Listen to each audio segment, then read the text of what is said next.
Today's episode is brought to you by elitefts.com. Founded in 1998 with the primary aim to live, learn, and pass on. Please help Elite FTS support this mission by smashing the like button, leaving a comment, sharing with a friend, and thinking of us for your training needs. If you can put it in a gym bag or load weights on it, Elite FTS has it. What's going on? I'm Dave Tate, and we are broadcasting from the middle of the Elite FTS weight room, where the underground still thrives and you're part of the crew. It's time to sit down, keep it real, and cut the bullshit. Welcome to Table Talk.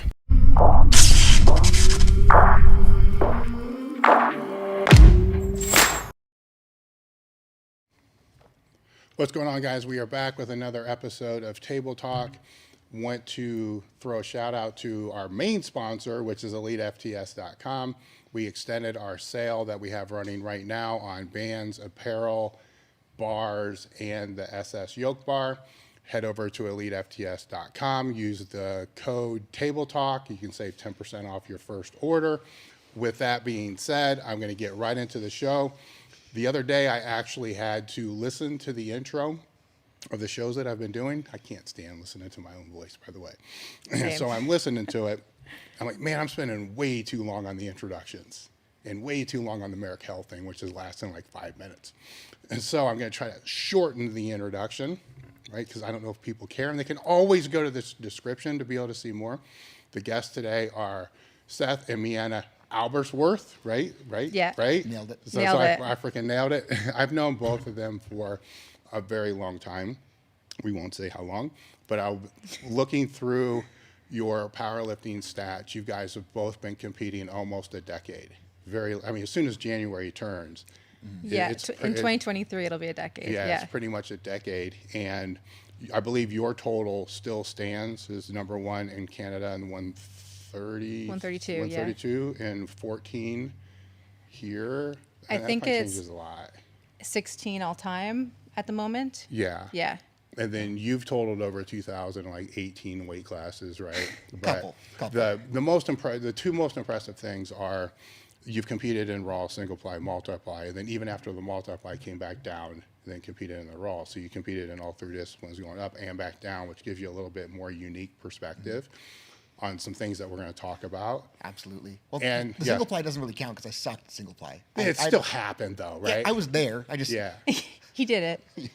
It's there. Like if you go to open powerlifting, you like covered all three spots in the very top left-hand corner. Yeah. It's like boom, boom, boom. Like okay. I got to do another single ply meet just to get rid of those numbers. No, you don't. I mean, I would like at one point. I mean, something you say you have to do, but you really don't have to do it. And since the last time that we spoke, you've been on camera. You're now a doctor of chiropractic. You were before. You were studying, and you've been a DC for how long? Just over a year now. Over a year. Almost. I graduated just under a year actually. Mm-hmm. So been out for. Interesting, right? Because you go from being the person that's just like posting your lifts and stuff on Instagram to now the person that everybody wants you to tell them how. First off, to diagnose them, through DM, and then like, how do I fix my shoulder? And they don't even tell you which one or what's going on. So that also brings an interesting perspective, right, to those things that we've been talking about a little bit earlier, which will extend those conversations. Because the one thing I really like about doing the podcast, that for a couple of reasons, like one reason I like it is people that are kind of my age and my peers kind of get mad, right? Because it's like they think their way is right, where I'm more interested to hear, like, what do you think that we did that was wrong? And you see, that I'm interested in. And it's not even so much that I want to say that it's wrong. I just want to say that it can be improved upon. It can be better. It's not the end. And if we stop looking for progress, we're not going to get better. Yeah. Well, this is what amazes me when I see the critics against what I'm kind of talking about, is powerlifters have gotten stronger over the last 2 decades. Nobody can say that hasn't been the case significantly. So how did that happen? Because they learned from the stupid things that we did, and then they're looking. So a lot of the things were kind of figured out. So let's say if my age group had to figure out from A to Z, maybe we got A, B, and C figured out, but there's still D, E, F, there's all these other ones. So now you guys are like, cool, we got this A, B, and C. Thank you. We're going to start focusing here. And then the sport evolves, everything evolves. So it'd be very naive to not sit there and wonder, like, what could we have done better? Because think about this for a minute. You know the question I get asked the most? If you could go back and do it again, what would you do differently? You see how stupid this is? So I shouldn't be looking to see what I would have done differently? It's an odd paradigm, which what we were talking about earlier, is you can't always listen to the critics because they're always wrong, you know, from that standpoint. So what prompted you to come to the States? Handful of things. I was absolutely fucked up, and I would have been done powerlifting if I did not get my shit together and figure things out better. So how did that happen? Just combination of cooking things too hard, not doing enough prep work, not doing enough of these small things, and then trying to force it on the platform. Yeah. So when you came, what answers were, how did you think you were going to find the answers coming to the States? So I knew that I needed to learn more. Yeah. I didn't really know what I needed to learn. And the mistake I had made, or not the mistake necessarily, but I was naive in thinking that because everything that was being put out at the time in terms of the rehab stuff, in terms of feeling better, was all like tissue work and mechanics type stuff. So I thought, okay, that is the answer. I just need to figure out how to do it right and how to find the secret sauce movement that would fix my whatever, the secret sauce tissue place to push in my body to fix it. And that's kind of why I went to the chiro side, because chiro being more mechanical, I thought that is where I would learn it, which I really didn't. But in kind of searching for that and realizing, it kind of got me to where I am, and it's more using training as a tool to manage pain, manage how you feel, manage how things are either being built up or breaking down, rather than just looking at pushing on something to fix it. Yeah. And you guys met before the move, right? Yes. So how did you guys meet? We met here. Here. Yeah, we have an Elite FTS love story. I want to hear it.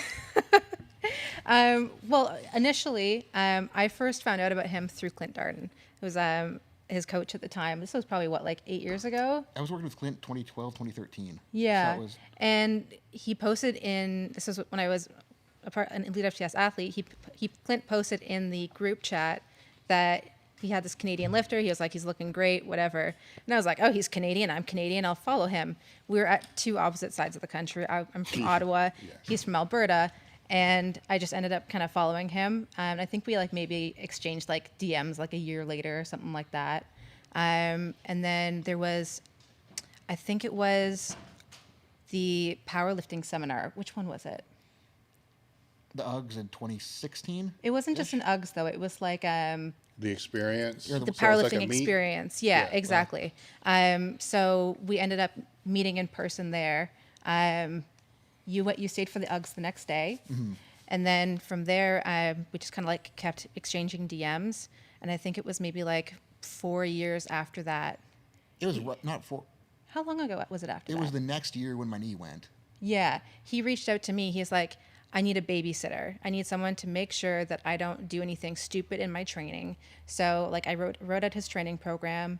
And then I went out to handle him at a meet. And then I think it might have been like a year later, he moved to where I'm from. And then we got married very shortly after that. But we were really like through DMs and that kind of thing, we kind of became best friends before we started dating. And then once we started dating, it was like, oh shit, like if we're going to date, we're going to get married. And then we did. And going back to school also too was this realization that like if we were going to get married, I needed to have something to provide. Yeah. And I thought that would be a good option to kill a couple birds with one stone. Mm-hmm. Get somewhere with better training partners. Well, not necessarily better training partners, but training partners that had different experiences. Because I don't want to say like the people that I was training with were bad. It's just that their experiences and their knowledge isn't what I needed at that time to get better. So I wanted to find new people. I wanted to get somewhere where I could learn for myself from an education standpoint, and I wanted to be able to have a career afterwards. But you just moved though too. That was all a ploy. Just to get.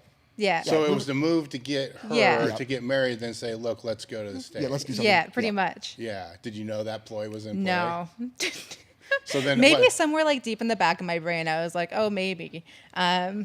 But no, like it wasn't until he actually like moved to like my city that I was like, oh shit, okay, like this guy, like we have like similar mentality, like we're both like growth mindset, like everything about it was like, okay, like he was my best friend. I mean, he still is my best friend, but then it really quickly became like, oh, there's something more. So, yeah.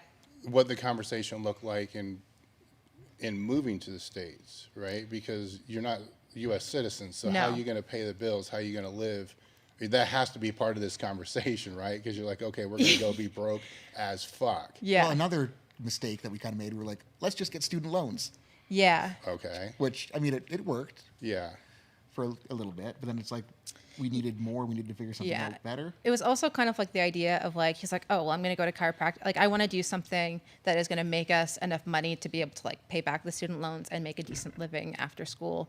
And he ended up kind of deciding it was between like engineering school and chiropractic. And chiropractic would have been, you know, kind of like he thought it was the answer to his questions and with his body. And we could have gone to school in Toronto, but you decided at the time, like based on people that you knew, that we should go to the States, that it was a better school. And we were like, okay, let's deal with like being broke for 3 years and dealing with student loans and then try to make money afterwards. But in retrospect, we probably could have done things differently, but done things different. But I'm happy where we are. yeah. And like, you could say it was the wrong choice for a lot of reasons. Why? But, well, I mean, knowing what chiropractic is now, it wasn't the answer. Okay. It's not really what I even do in practice either. So it's like I could have not done it and figured things out on my own, but would have I figured them out had I not been in the environment that Yeah. gave me the time to look for it? Yeah. I think powerlifting was also part of the reason why we ended up coming to the States too. Because at the time we were kind of like thinking like, if we go to Toronto, like we don't know if we really like the powerlifting scene. We're like, okay, there's really good schools in California and Florida. In California, we would be next to Super Training. It would have been Dan Green's gym. Dan Boss Green's Barbell, gym, not sorry, Super Boss Training. Barbell. And then if we were in Florida, there's like a number of like OBB and like a number of other gyms around. We were like, okay, like if we're going to do this, like I would rather be near a cool training environment so we could like do what we love while he goes to school. And then we ended up leaning on Florida, but All right, you said a few things. So the first one was chiropractic not being the answer. We'll come back to that. So I made Yeah. a note about that. What were some of the other ones? Well, even just like the idea of making money as a chiropractor. Okay. I'm not going to say that it cannot be done. Yeah. But again, the way that a lot of people practice, I don't necessarily agree with. And then the way that chiropractors make money, I don't necessarily agree with a lot of them. I'm not saying it's all bad, but a lot of it is just go in, get cracked, come back. And I don't want to be that guy. But to make money as a traditional chiropractor, that is what you do to make money. Yeah. And that's what And- you're taught. Yep. And that's what Your we're taught. long That's care all it plans. is. Yeah. And again, I'm not trying to say that it's bad. It's just not what I wanted to do. It's not the vision. It's not what I believe will help people like me. Because that was my goal, was to fix my own shit so that I can then pass it on to others. Yeah. And I've had to get creative with figuring out how to run a business with this non-patient recurring type deal. But it's getting there. We're figuring it out. And Yeah. had I known that it would have been this hard to figure out, I don't know if I would have chosen the engineering route or chosen a different pathway, but I'm happy to be here because I have Yeah. figured it out now. Well, I think that's any I don't want to say profession, any educational pursuit where you're trying to get better at a certain thing. Like you think that's going to be the answer, and then once you go through it, you find that there were other questions that you forgot to ask. Yep, or didn't even know existed. Yeah, and I think that's why we find a lot of people that will get degrees in certain things, but that's not what they do. Or they'll say, I went to school for all this, but I don't use any of that. I don't know if that's so much the fault of the educational system as the thought of the decision that was made before going in, thinking that was going to be the answer, but not having, I guess the word would be ignorance, not having enough intelligence to be able to ask a little bit better question. So what would have been the better questions that you would have asked before that? I really don't know, but I think like what I should have realized is like from my experience in undergrad and realizing what undergrad was compared to the reality of training in a biomechanics kinesiology program. Yeah. It's so far connected from what actually needs to happen in a gym, or Yes. disconnected. So the question would have been determining which population you wanted to work with, and then what are their needs? Exactly. And like realizing that the needs that I was being, because again, like I was fucked up and I was not getting better going Yeah. to chiros. I wasn't getting better going to physios. I wasn't getting better doing what everyone else did. So thinking that getting the same education was the answer was stupid of me. Yeah. But I could push back and say that you still need a base somewhere. Oh, I was just absolutely. going to say I the think it's same like- thing. But again, it's like thinking that the education would be the answer is where I was wrong. Yeah. Getting that education, realizing what it was, showed me where to look. Yes, yes. Because I think let's just say practitioner. That'd probably be a better way to explain the position that you do, right? Is the best practitioners I've found over the years, they may have been classically taught in one discipline, but yet they have a toolbox that's not a gym bag. It's a freaking like a race car toolbox that rolls on wheels that's 8 foot high. Yeah. And it's like, okay, here's this, and there's all these different tools, and they're always adding to it.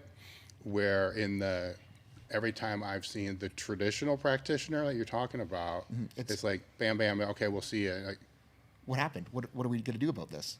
It's my knee, not my. yeah, I'm like, how do you know that's really what the problem is?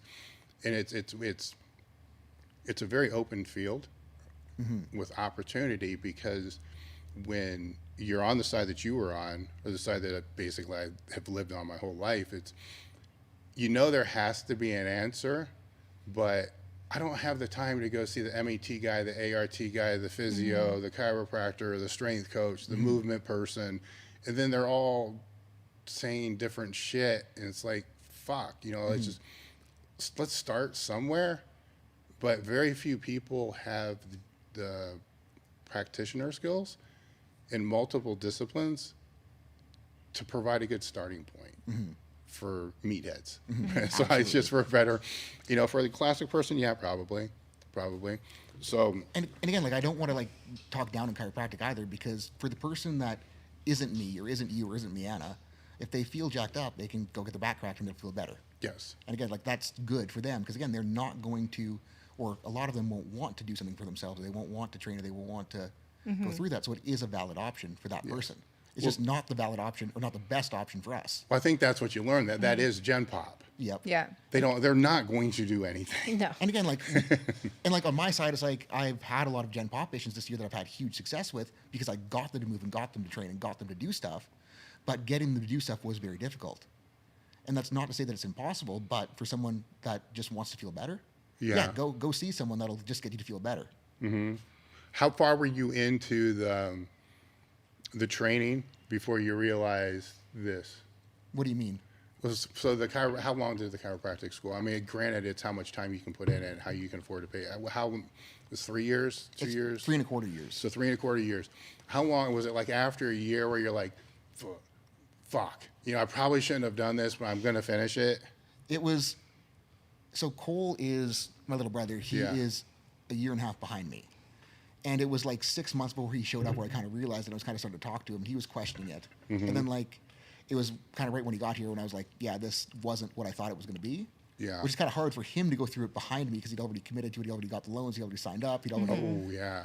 But again, like, he's going to be so far ahead of where I was, is because he was exposed to the stuff that I was being exposed to so much earlier. And when I first got there, like, the information that I'm using the most over, like, the information that's made the biggest difference in my own training and my own practice, I knew it was there. I just hated it because it was against everything that I wanted to believe. How so? So I wanted to come up, because my undergrad degree was in biomechanics, so that's my major. And I wanted to believe that everything was strictly mechanical. It was all just an issue of, your pain is because you pushed something too hard. Pain is only mechanical. Pain only happens when there is damage. I wanted to believe everything was mechanical, everything was damage. And the reality is that pain is a neurological phenomenon, not just damage. Damage does not need to mean that there's pain. Pain does not need to mean that there's damage. And I almost wanted to believe that because I was in so much pain, I was physically broken and I was fucked up, and then the fucked upness needed to be fixed. When in reality, it was just I needed to get my brain to accommodate and accept the structural changes that I had to allow me to use them so that I actually could get better. And it's like admitting that that was the case to me, like, it meant that I was kind of lying to myself for so many years, and I did not want to do that. But not realizing that meant that I would have stayed screwed up. Yeah, I would see that as growth, though. Absolutely. And like, that's the biggest problem with so many of the people that are in powerlifting right now, is they want to believe that they're fucked up, or they want to believe that it is only mechanical. And like, you hear all the time the people say, oh, you can't beat physics, which is absolutely true. But if neurology is our interpretation of that physics, you also need to take that into account. Yeah. And it's like the pain science guys, they want to make everything pain science. They want to say movement doesn't matter. the biomechanics guys want to say, oh, neurology doesn't matter. It's just the physics. It's just the forces. And it's like we just got to meet in the middle and realize that, okay, we can use biomechanics as a tool to influence neurology. We can use neurology as a tool to influence biomechanics. And that's where the shit really happens. Yeah, well, because you've come up on the other end. Yep. Now you see the position that I've been in and so many other people have been in, because you're trying to seek relief. Yep. Or just be able to keep training hard. Yep. And like you speak to one of the guys, and it's like, okay, that's the answer. And I get like so much of this shit is because I want people to bend their knees and bend their backs and go knees over toe and do that stuff so their knees get better.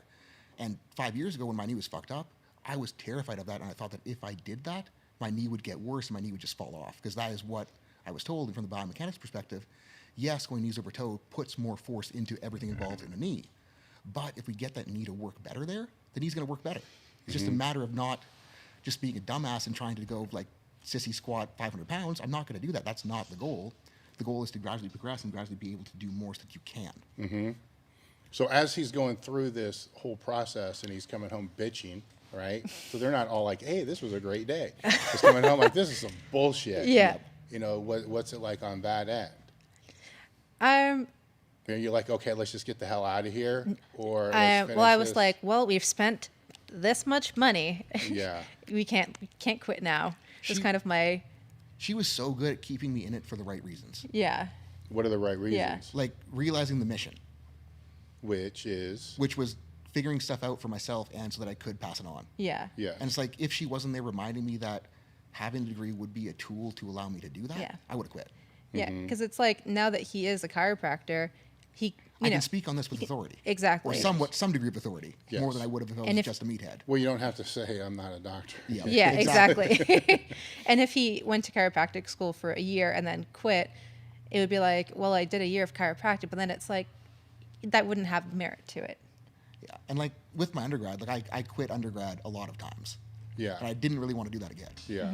And like that was just a lot of immaturity, a lot of being bored, a lot of not knowing what I want to do with my life. But it's like, if this is something that I want to do, just do it. Yeah. Suck it up. Play the game. Get done. Get out. Yeah. Well, at the same time, though, you're not U.S. citizens, right? So trying to make extra money to be able to pay those bills isn't going to be an easy task either. No. Which is make it, for a lot of people, would make it more acceptable to say, you know what, this sucks after a year. You know, let's go back so we can at least start a decent life. Yeah. Yeah. But like my thought process was that if he had gone to chiropractic school and just finished it, like that we would eventually be able to like build a brand around it and that kind of Yeah. thing, whether or not it be that he only does chiropractic. He could at least say that he's a doctor. We can like do more with the business. And we would be able to make back the money. Because I feel like if we had stopped a year in and he wouldn't have a degree behind him, that we would just be like a couple $100K in the hole and not have anything to say about it. Would it be safe to say that you're the COO here, like the chief operating officer? I think so, yeah. Financial end, like protecting the brand. Oh, You know, absolutely. keeping things moving in that direction. Yeah, I think so. Yeah. Yeah. Because I just want to go full speed into whatever I'm focused on. He does. Yeah. And sometimes it's really frustrating too, because he'll be like, I don't know, he'll be like, this really cool piece of equipment is going to make the biggest difference of my life. And I'm like, dude, that's way too expensive. And I don't think that's going to be worth it. And it's like, okay, let's reel it back in a little bit. No, that works, right? Yeah. Where, I mean, as you move forward, because it's, you know, Traci 60% owner of Elite FTS, right? So there's different roles, you know, different things where, you know, being the meathead, it's like, yeah, we need like 6 monoliths. right? Exactly, Like, yeah. It's like, is it really necessary? You know, so you got to have that balance, because you're going to go down different rabbit holes. Your rabbit Yeah. holes that you want to go down are going to be training related, biomechanics, like, you know, all that related. Somebody's got to go down the rabbit holes of how we're going to build the brand. Exactly. You Yeah. know, When you guys were starting out, tell me if you had a similar frustration. Because for me, it's like we are good at very different things. yes. And because she was not good at the same things that I was, or she was not into the same things that I was, it was very frustrating at first for me to be like, why aren't you doing this with me? Why aren't you making these videos? Why aren't you doing this? Because it was like, I wanted her to do what I was doing. But my dumbass didn't realize that like her not having the same strengths, but having the exact opposite strengths with me was what allowed us to grow. A little bit. I mean, it's there are certain things I just don't want to do. Yep. You know, Well- which she does, you know, and does very well with that. And the bigger struggle would be, you know, me trying to get into those things, say a lot of the financial stuff happens, between Traci and the accountant and all that, but I'm still looking at the profit and loss statements every single day, sales. I have my metrics that I look at, then I'll ask them about it, but then I'm not doing deep dives in it, why those things happening. That's up for them to be able to do that and then kind of report back on that end, operational side, those things where if I start to, I call it invade territory. If I start to invade the territory, then it's something, early on, yes. Then it's a certain point where I had to just change my dialogue a little bit. Like, okay, if I'm invading this territory, how would I feel if it happened the other way? I'm like, I wouldn't like that. Okay, so then I'm gonna keep that separate. The bigger thing that you guys will probably run into is the more you keep putting content out, the more you keep putting stuff out, you become more the face of the brand, right? Then the frustration falls on her, right? Because you'll get the accolades. You also get all the criticism. Yep. That was a little bit at the beginning too, because remember, like when we were first starting, I was posting like a fuck ton because I just needed to post. I didn't know what I was doing and wanted to go. Like she would be like, hold on and let me post too. And I'm like, well, you're not posting. Yeah. Well, at first it was like, I would kind of hum and haw over like what content I wanted to put out, and it would take me like a bit of a longer time to like come up with an idea. And then I wanted to make sure that like I had not like necessarily a script, but I had like specific things that I wanted to say and I wanted to really think about it. Whereas he can just like be in front of a camera in 2 seconds and just like get something done. He would post like 10 in a day sometimes. I'd be like, but it takes me like a week to do one. But I kind of like realized through that I don't love being in front of the camera as much when it comes to the reels. And like, I'm kind of okay with him being the face of it, because I think that what he has to say, I don't want to say like it's more important than what I have to say, but I think it can reach a broader audience and help more people with the rehab side of things. So I'm fine with that. And I'm cool with being in the background and like making sure that, we have, apparel and the business side of things is all being run. Without a background, there's no foreground. Exactly. Yeah, exactly. So it's finding out where you're strong. Like if his strength is being able to make the content, being able to be the reels, working on people, having that dialogue. Yeah. That's what he needs to do. Yeah. Not the other stuff. That's how businesses grow. And I feel like it would be really shitty of me to be like, you can't post because I want to be the face of it too. Because it's like, I feel like even at the end of the day, even if he is like becomes more of the face of it, we're still a team. And it's like I'm being the face of it and pushing it forward to make it better. To make it better for me, exactly. Even if she isn't in front of it. Yeah. But the little frustrations, they'll never go away. Yeah, which is fine. That's But just it's like part of it. we got to remember, it's the same mission. We're doing it for the same reasons. Yeah. And the roles look different, but as long as we can recognize that we're doing it for each other, it's going to work. Yeah. But yeah, he drives me crazy sometimes if it's like, I don't know, sometimes with like apparel stuff or like more of like the back end side of things, like the website and that kind of thing, he'll like try to touch something and I'm like, I don't know, I'll start like twitching a little bit. I'm like, no, like you're gonna mess it up. And then, and then I have to go in and fix it, and it takes me longer. And on the flip side too, it's like because a lot of times she'll be filming for me when we're making reels or making YouTube or whatever, and I'll be like, that's not good enough. Let's do it again. She'll be like, no, it's good enough. And I'm like, no. Like that's my biggest frustration, because I don't want to put out if it isn't good enough. Yeah. And she just wants to go because it's not her thing. She doesn't really. It's not that she doesn't have the attention to detail. It's just she doesn't recognize what I wanted to put out. And it's frustrating to have her be like, it's good enough. And like, yeah. Well, sometimes I think it's more so that we need to communicate better with like exactly what the context is behind the video, so that if I can understand it better, then I can be like, oh yeah, that's not good enough. And we've gotten a lot better at that the last couple months. It's not so much like being annoyed at her for thinking that it's acceptable. It's like I'm annoyed because my communication isn't there to define why it isn't. And like it's easy to take it out on her, but we're not going to get better if I do that. Well, the content is being driven for what audience? For lifters. For lifters, for what reason? Most of it for being fucked up. Okay, so you're trying to put content out for lifters that are messed up because you can help them not be messed up. Yeah. Right, so how do you help them not be messed up? By showing them that there's a better way. I know, but how do they contact you? I'm helping you plug your services, dude. DM. Shoot him a DM or go to activatedperformance.net. Yeah. Link in bio. Yeah. There you go. You got that right. He does consults, coaching, all that sort of stuff. We also have apparel. Yeah. But the apparel side of things is more so just for fun. It's branding too. Exactly. Yeah, it's like someone's paying us to advertise for us. It's exactly. It's a good setup. Yes. So with so you finished chiropractic. Do you call it school? Yeah, it's school. Whatever. chiropractic school, and then what's your next step professionally? What did you? Well, I mean, what did you think your next step professionally was going to be? The day you finished, it's like, okay, now here's what we're going to do. What did you want it to be? So I already was running the consults on the training side of things after talking to you the previous year. Yeah. So I had that. As soon as I graduated and I was licensed to actually work with people in the rehab context, I started running those in the rehab context as well. Mm-hmm. What I also did at the very beginning is I opened up an in-person location, which in hindsight, again, a little bit of a mistake, but something that I need to learn, is that trying to push the online stuff and trying to push the in-person stuff at the same time, not going to say that it cannot be done, but trying to do both and trying to grow both at the same time, they began to get in each other's way. How so? So marketing for my online stuff, it's branding. Yes. Marketing for in-person, it's true marketing where I'm trying to put out ads, I'm trying to go and talk to people, I'm trying to kind of sell myself, whereas like online, if someone follows me, they know me, they trust me, they see my stuff, they're already sold. Yeah. Well, And yeah. in a way, almost. Yeah. Whereas in person, it was like, not only am I'm competing against every single chiro in the area we were in, and differentiating myself to an average Joe in person, very difficult, I discovered. And it's not that I could not do it, but I realized that the in-person stuff was trying to market and sell in person was getting in the way of me growing online. And just basically dropping off the in-person side and just focusing everything onto the online rehab world, that's what allowed us to really take giant steps forward in the business. Well, your mission going in, was it the online space that you wanted to go in from the start? Well, my mission was to help lifters. Yes. And so yes, of course. Yeah. Yeah, that's online. And I thought that like there would be enough local lifters to build the in-person business. Not quite.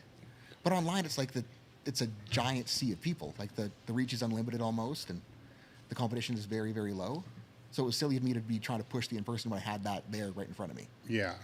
And what was kind of funny was that like once he started pushing online more, all of a sudden more lifters wanted to like come out to be treated by him. So like Locally.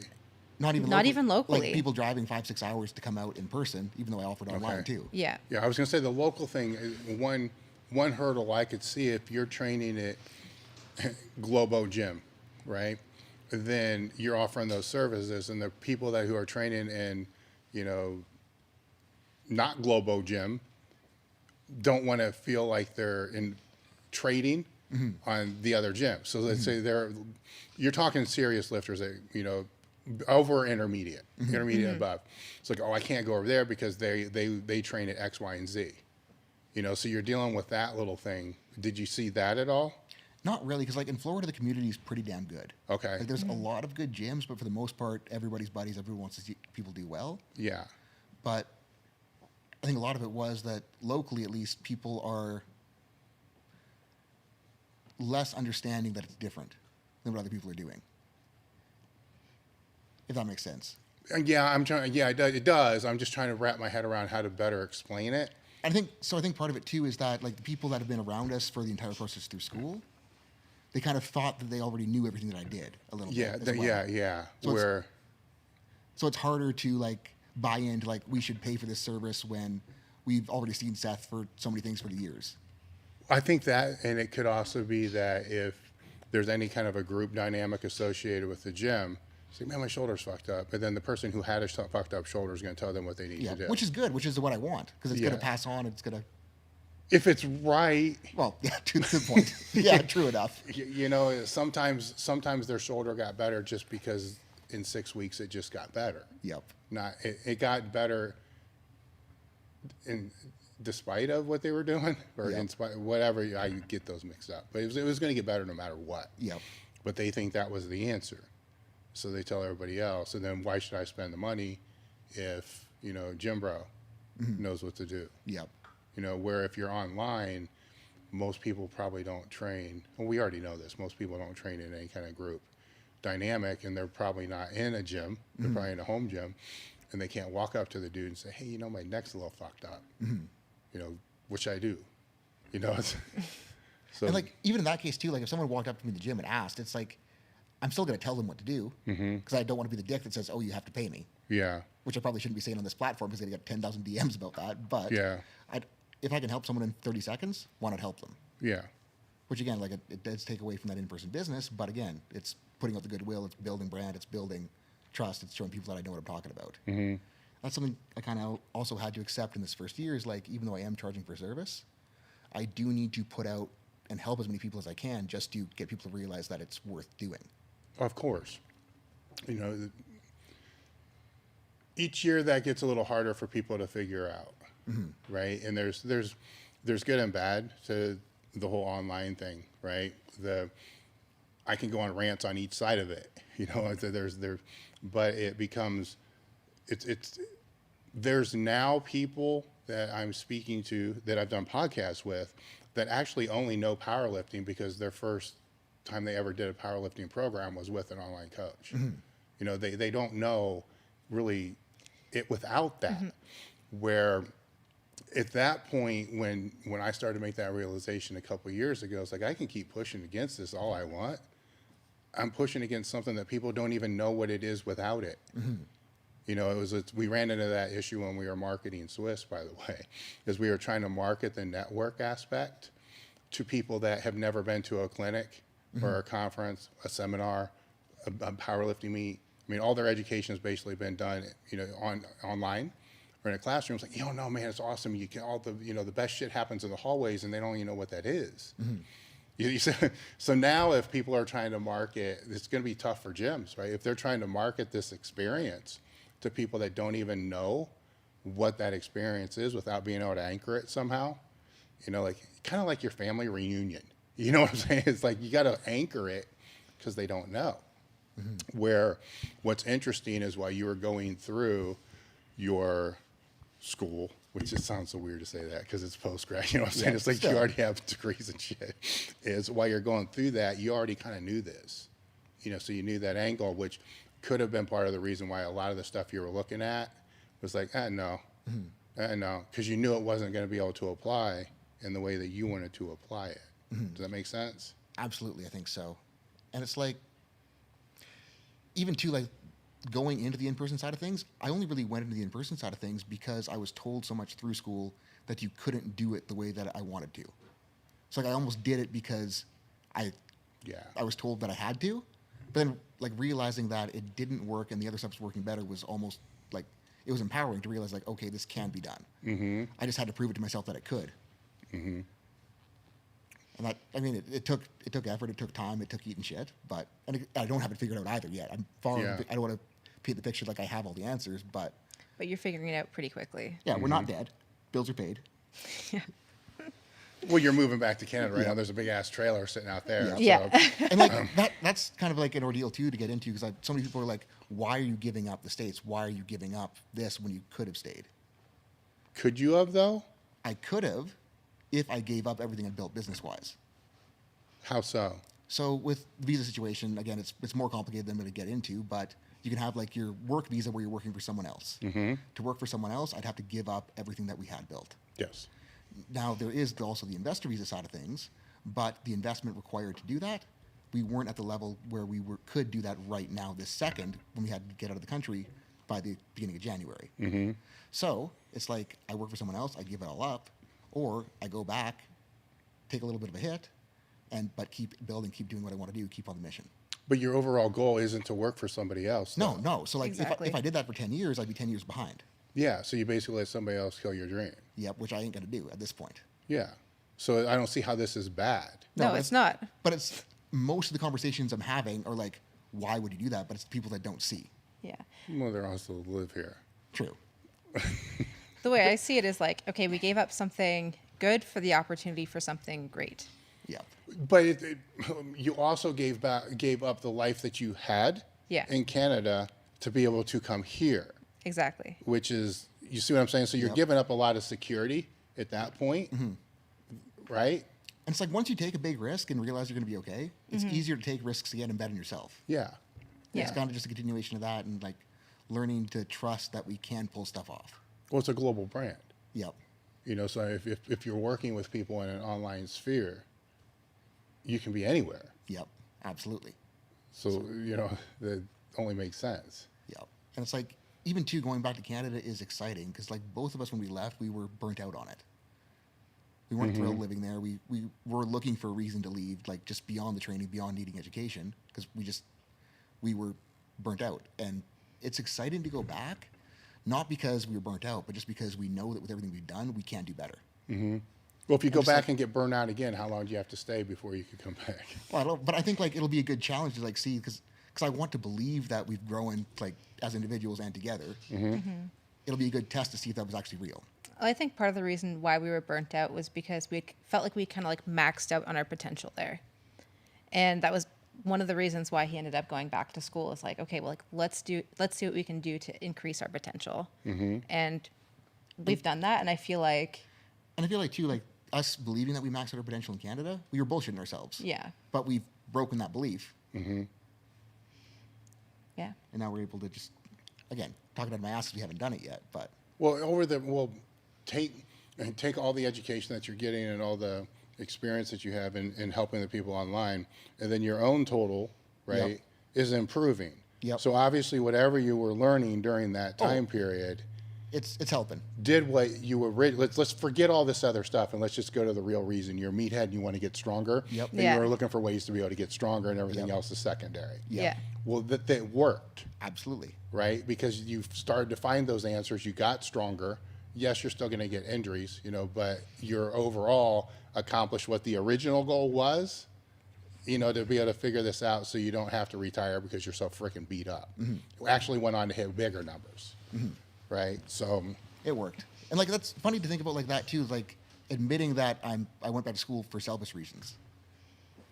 Because like day one chiropractic school, it's like everyone in the classroom, they go around and say like, why did you come here? And everyone's like, oh, I want to help people. I want to help my community. I want to do this. I want to do that. I'm like, I just want a bigger total. Okay. They're lying, right? Half of them are sitting there like, no, the reason I'm doing this is because I think I can make a lot of fucking money. But they're not going to, how many people in the class said that? None. Yes. Right. But so I'm sure there were a lot there that were thinking that. Oh, well, of course. But it's like, it's funny to be able to admit that and like realize that and then use it then to do a better job of helping people. Yes. It's like you can admit it's selfish in a way.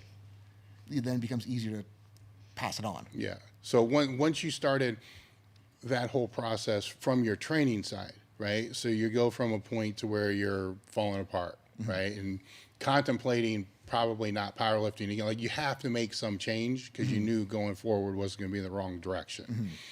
What were some of the first things that you figured out to get over that running your head into a wall over and over again? I at first thought that it was just an issue of doing too much, again, from the mechanical side, like I was putting too much into the body.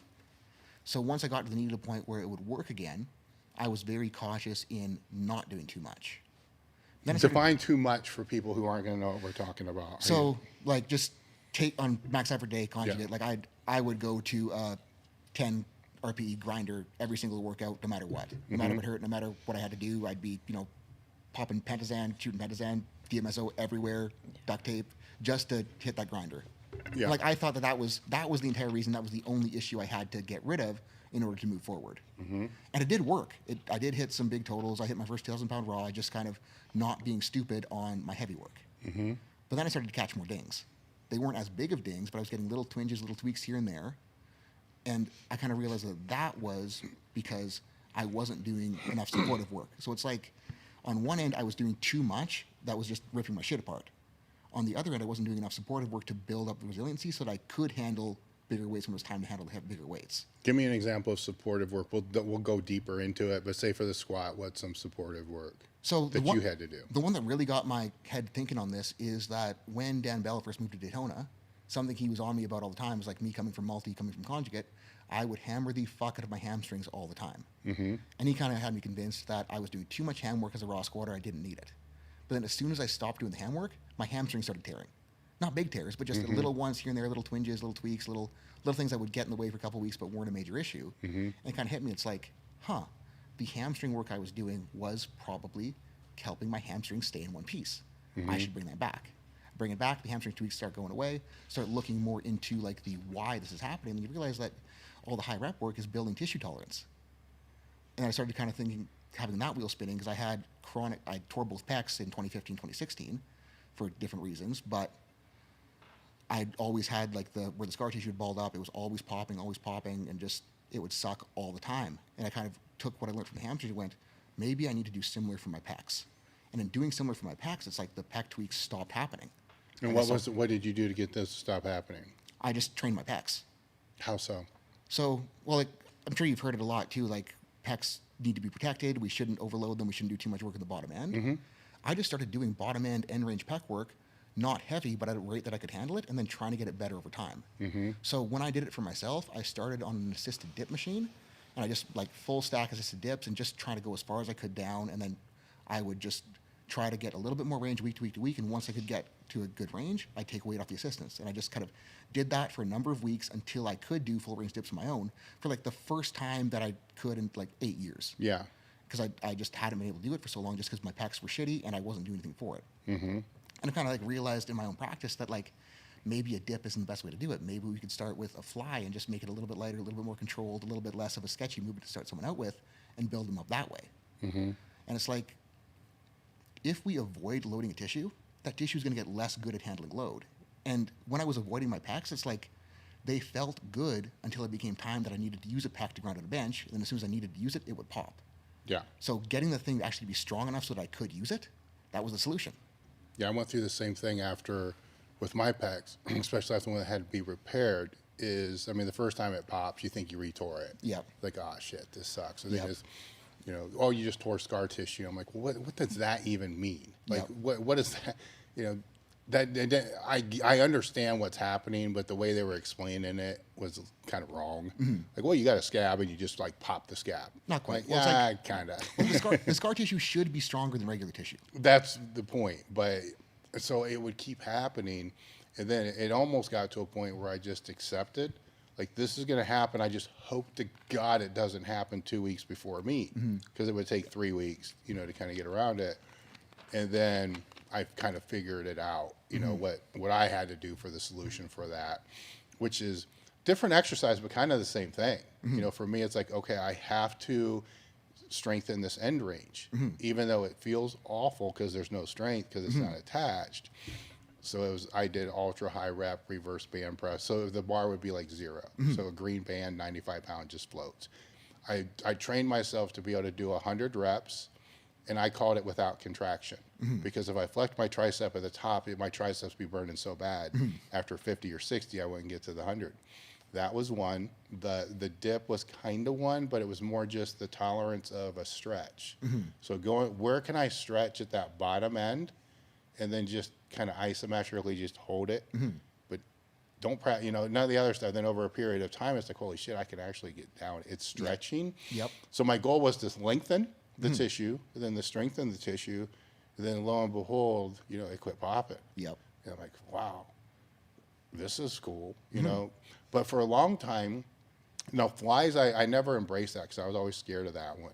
Because now had we had at Westside a functional trainer, like a standing cable where I could take gravity out. Yeah, those are beautiful. Then I would have done it, but I was always afraid somebody would walk by and say I'm like here, and then, But you know what? It's like, with myself getting to flies, it was a similar thing. I was terrified of them because they were something when my shoulders and backs were the worst, I couldn't do it with 10 pounds. Like, there's no way I could. But like, now that I have built up to that I can, they're my favorite. How did you put them in? I mean, when that very first time, right? So it's like probably what, a 2.5 pound plate. You're like, oh shit. Yep. Is that where you started? I started with a 2.5 pound dumbbell. Okay. Like little pink one at the gym. Yeah. And just kind of just did it and moved, and it felt atrocious still. Yeah. And I was just like, fuck. And it's like, if this actually is real, I just need to do this and it's going to get better. Yeah. What was it, just rep work that you were doing? Cranking high reps, not trying to go anywhere sketchy, not trying to force the range, just going through and just trying to build up the tolerance at both the tissue level and the psychological level, just so I wasn't freaking scared of it. Yeah. And like, that's the biggest thing with people dealing with pain, is that pain or perception of pain, it really is just our brain thinking, okay, this position is threatening, this load is threatening. If we perceive threat, we are going to have a higher level of pain just because we're trying to protect ourselves from that threat. Yeah. So if we perceive a movement as scary, it's going to hurt just because we perceive it scary. And a lot of it just was like convincing myself that I wasn't going to die by doing a fly. And it needed a 2.5 pound plate or 2.5 pound dumbbell to start that process. But once the 2.5 pound plate became 0 fear and I knew I could do it, it's like, okay, let's go to a 5. let's go to a 10, let's go to a 15, let's go to a 20, let's go to a 30, let's go to a, it's just like that process continued building and building and building. And now I can do flies. Let's stay on this pec topic because this is interesting because we have the same injury. We kind of came through it 2 different ways. But I want to find the similarities, you know, and where I might have fucked some things up. One thing that I did with the high rep stuff at the beginning was at the end of each set, I would loaded stretch. You know, I just hold it and then actually do a little PNF. You know, so I'd hold it and then just 1, 2, and let it go. That was a big thing. I still do that now, by the way. You know, so if it's any back end of the training, just to get the range of motion back. But with the fear aspect, that one, because the first pec tear took longer to come back from, because that's a part of it, man. It's like, man, I don't want to tear this. I can't tear it 3 weeks out and all this other stuff. When I had shoulder surgery, I knew I was going to run into that. And it's like, man, that took 2 years, you know, to really get over it. And one of the ways I got over it was I would visualize worst case scenario before I would max. So I'd take it out, bring it down. It would actually tear. The bar would smack my head. Blood would be all over the place. The embolies. Then I would scare the shit out of myself. And then when they lift it out to me, it's like, get this motherfucker off me as fast as I can. And that worked really, really well until I wasn't scared anymore. Because again, like once you like prepare yourself for the worst, you're not as worried. Now with after my shoulder surgery, I'm like, I'm not going to do this again. So as soon as I was out of sling, brace, or whatever it was, I still did max effort work. It was a reverse band press with the bar on a 4-board, and it hurt like a motherfucker. You know, because you obviously one arm can do it, but you got to push with the other one. This is probably stupid as fuck, right? But I did run this by. I found a physical therapist that would actually embrace my bias, because I'm like, look, it's not gonna. I'm not gonna make it worse maxing out with 2 pounds. But mentally, I'm going to push that as hard as I can with that arm. So my thought process, and it worked, is over a period of time, I can lower the board, increase the weight, and if I'm straining, like really straining, with 95, 105, then by the time it gets back to 405, I've already dealt with that. You've built into the grind. You don't need to process actually pushing through weight again. So mentally, from the mental training standpoint, it probably is intelligent. From the physical training standpoint, it's probably dumb as fuck. Well, you can make arguments on both sides of that, because it's like... Do so. Well, depending on what's... Okay, so I had 2 guys that, like, back-to-back that came to me for bicep rehab, rehab. And they both were attached in a very secure manner where it's not going to rip off. Like, it's locked down there. The tissue itself is not there, but where it is attached, that attachment isn't going to blow. So with both of them, we're talking to them, and it's like, you don't necessarily need to be afraid of loading it as long as you don't feel like the attachment site is going to pull out. And like the analogy I made to the one guy, because I have one guy who's a psycho that I have to hold back. The other guy, I don't want to say he's a chicken shit. He knows who he is, so I'll say he's a chicken shit a little bit. He's listening right now. But I kind of had to talk to him through it, and it's like, dude, go get a chicken breast in a 2x4, screw that chicken breast to the 2x4, and see how hard you can tug on the fucker and see how hard it is to rip off. Like, you are not going to rip it off carrying a 2.5-pound dumbbell. You just do it so you're doing it so that you don't lose the muscle, you don't lose the range. You begin to introduce stretch to the area so it doesn't lock up. And kind of like once he kind of got back through that, it's like, okay, he can start accelerating the process. And again, like that's, again, it's not something you need to do right away. But as long as we are not pulling apart what is healing, we're not getting that sensation where like shit's actually breaking, we're not really at that big of a risk of breaking it. Now, obviously there is risk there if we are pushing it. The doctor recommendations of not loading it, that is the safest route by far. And I'm not trying to tell someone to go and like do a max effort curl the day after the surgery, but it's like, you don't need to be as afraid of it if it is an attachment that is secure, that isn't going to blow off, as some surgeons might suggest. Because again, they're trying to cover their ass, which I probably should be doing a better job of talking on a podcast of this size, but... No, we're talking about what you did and what I did. So you can talk about what you did and what I did, right? Yeah, don't listen to me on this one, guys. But it's like, if we begin loading it, it's like it's secure. The tissue that's going to heal is going to heal. And as long as the attachment is secure, the tissue is going to heal. And if we're loading it while it's healing, tissue responds to load. As long as we're not ripping it apart and impeding the healing process, it's going to heal stronger. And again, we need to be cautious while doing that so that we're not making it feel terrible. But we don't need to be as afraid of as a lot of people think they do. I've always, again, I'm trying to say this in such a way that we don't get sued, right? But when I came out of one of the shoulder surgeries. The doctor said, the orthopedic said something that hit me like a ton of bricks, and it's something I couldn't. He said, now while you were under and after we attached it, we moved it through all ranges of motion. Mm-hmm. You know, we had it here, here, here, here, so it's all good. Mm-hmm.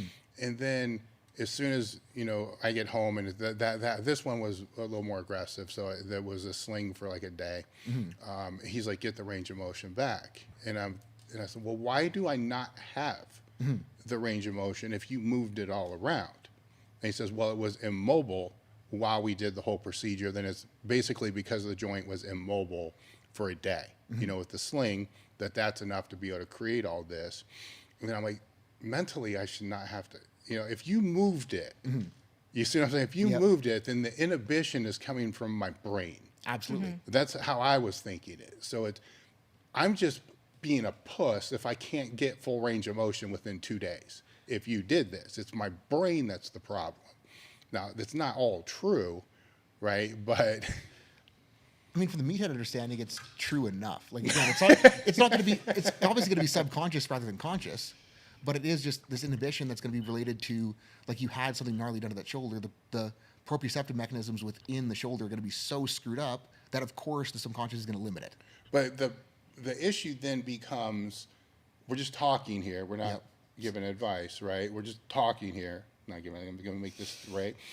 The issue then is, we're told, don't go into pain. You see what I'm saying? But as soon as you come out, the shit hurts, right? Then the nerve block wears off, and it really hurts. Yep. Right? Now, if you completely stayed away from pain, I'm not telling you guys to go into pain, but if we completely stayed out of pain, how long are you not going to move the damn thing? So, like, recommendation being, like, there's a ton of research on, like, what pain levels should be acceptable in rehab. Yes. And, like, looking at research, oftentimes, like, we can say that if you're below a 5 to 6 out of 10, you're relatively safe from incurring further damage. Now, obviously, post-surgically, we may have to use more caution than that, and oftentimes dealing with lifters, I recognize that, like, if I tell you stay below a 5 or 6 out of 10, It's you're different. you're going to interpret that a lot different than someone else might. Yeah. So usually with lifters, I'll say, like, depending on the personality, depending on who they are, I'll probably say a range between, like, 2 to 3, 3 to 4 maybe. Mm-hmm. And I give them that as, like, if you can say below a 3 or 4 to 10, do stuff.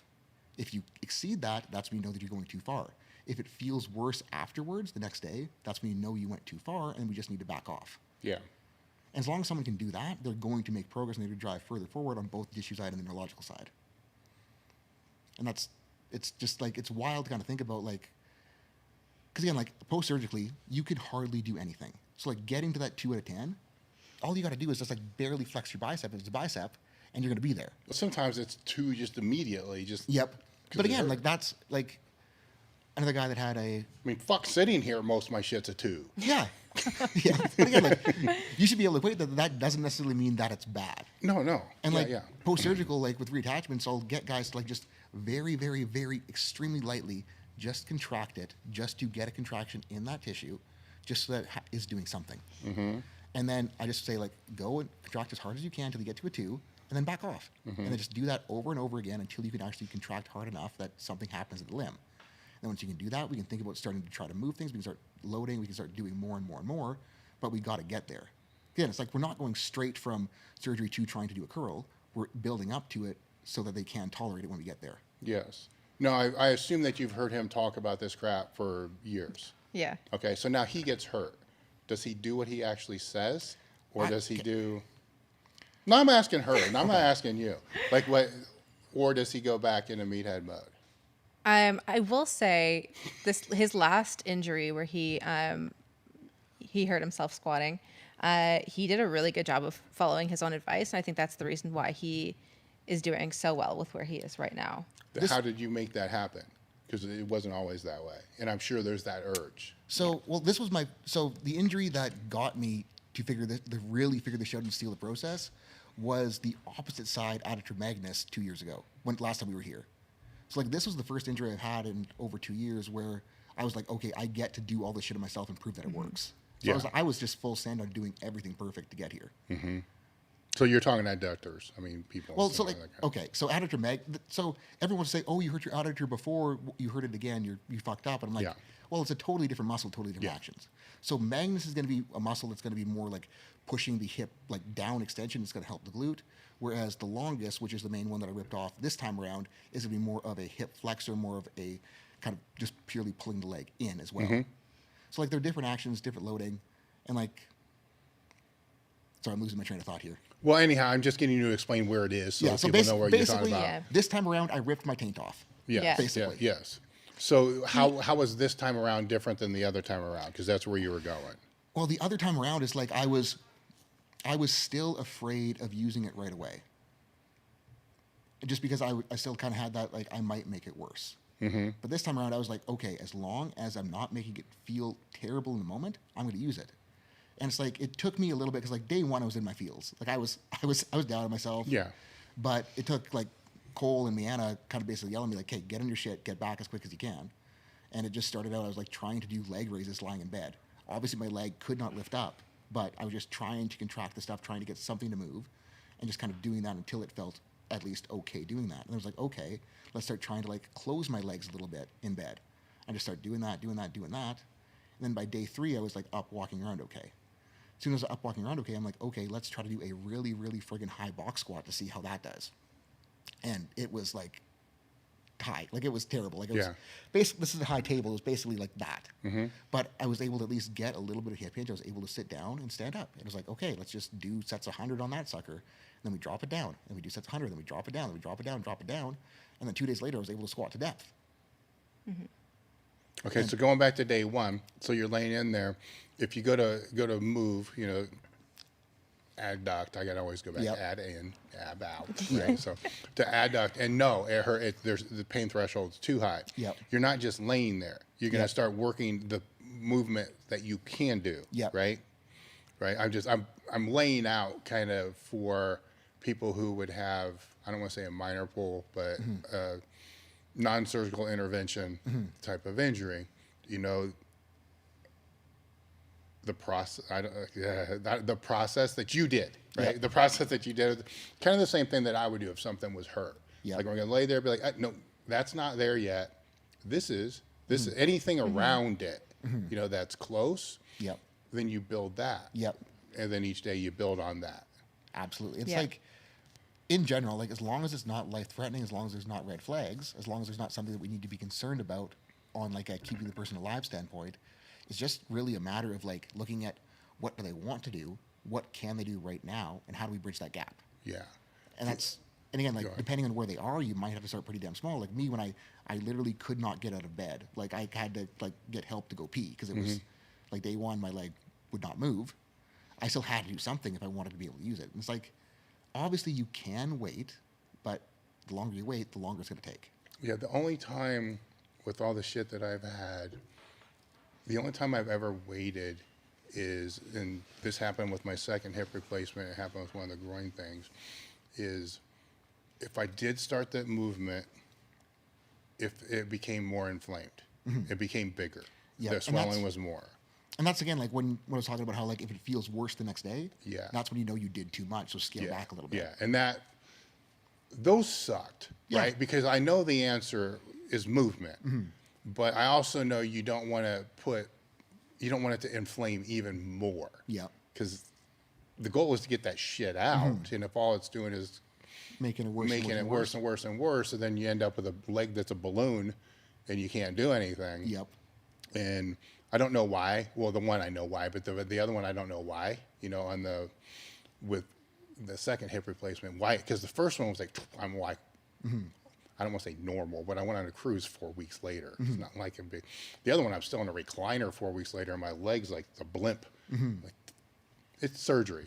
Yep. Right. It's like this sucked, but that one was the one where I learned move. But if it keeps growing, back it on. That sucks, right? And so let's say that does happen, right?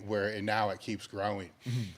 What should that person do to be able to get that inflammation to reduce and to lower?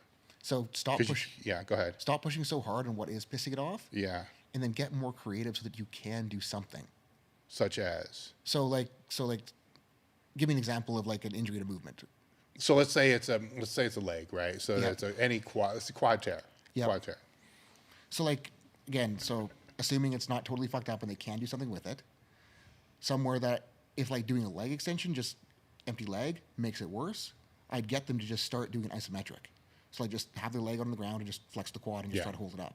And like that could be somewhere easy. It's like, if it's a very big gap from being able to do that to doing the leg extension, instead of just trying to go straight from like a 5-second isometric contraction, we can start working towards like a 2-minute contraction so that we can modify the timing to get more stimulus to then bridge that gap. Yes. So it's like understanding not only to manipulate the movement, but to manipulate the frequency, to manipulate the volume, to manipulate the time under tension to get us to do something. Yes. And like with rehab stuff, the most important variable that I found in the initial stages is frequency. Because like if you have a strain and you are limited by pain more so than structure, the stimulus that you can get by just doing like, the 2.5 pound dumbbell fly example, that stimulus is so damn low compared to where I was as a bencher at the time. I could do those 2.5 pound flies like 8 times a day. Yeah. And that's how I was able to progress as fast as I did, just because I nailed the frequency because the stimulus was low. Then it's like, to get an adaptation to occur, you need to do something that will generate an adaptation. And if you can't do a lot, we got to find that stimulus somehow. So upping the frequency can be a very, very good tool to do that when we can't do a lot. That's a huge point. Actually, it's a phenomenal point because it also will help to dictate what you're going to do. Because a lot of people will say, well, I'm not in the gym all day. Yep. Dude, it's a 2.5 pound dumbbell. Yep. And it's like, Get a soup can. you can get creative. And Yeah. it's like a lot of times, I'll tell guys like do something with a water bottle, do something, just contract against a wall, just do something so they're doing something frequently. Well, the isometrics too is Yep. good. You're doing the contractions.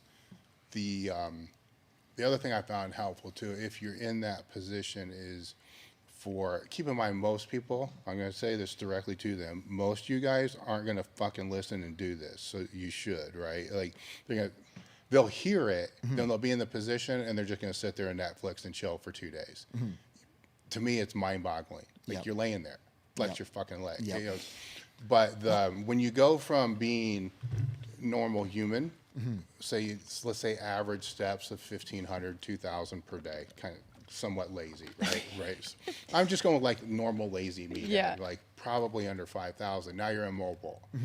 So now you go from that to 500, to the bathroom and back.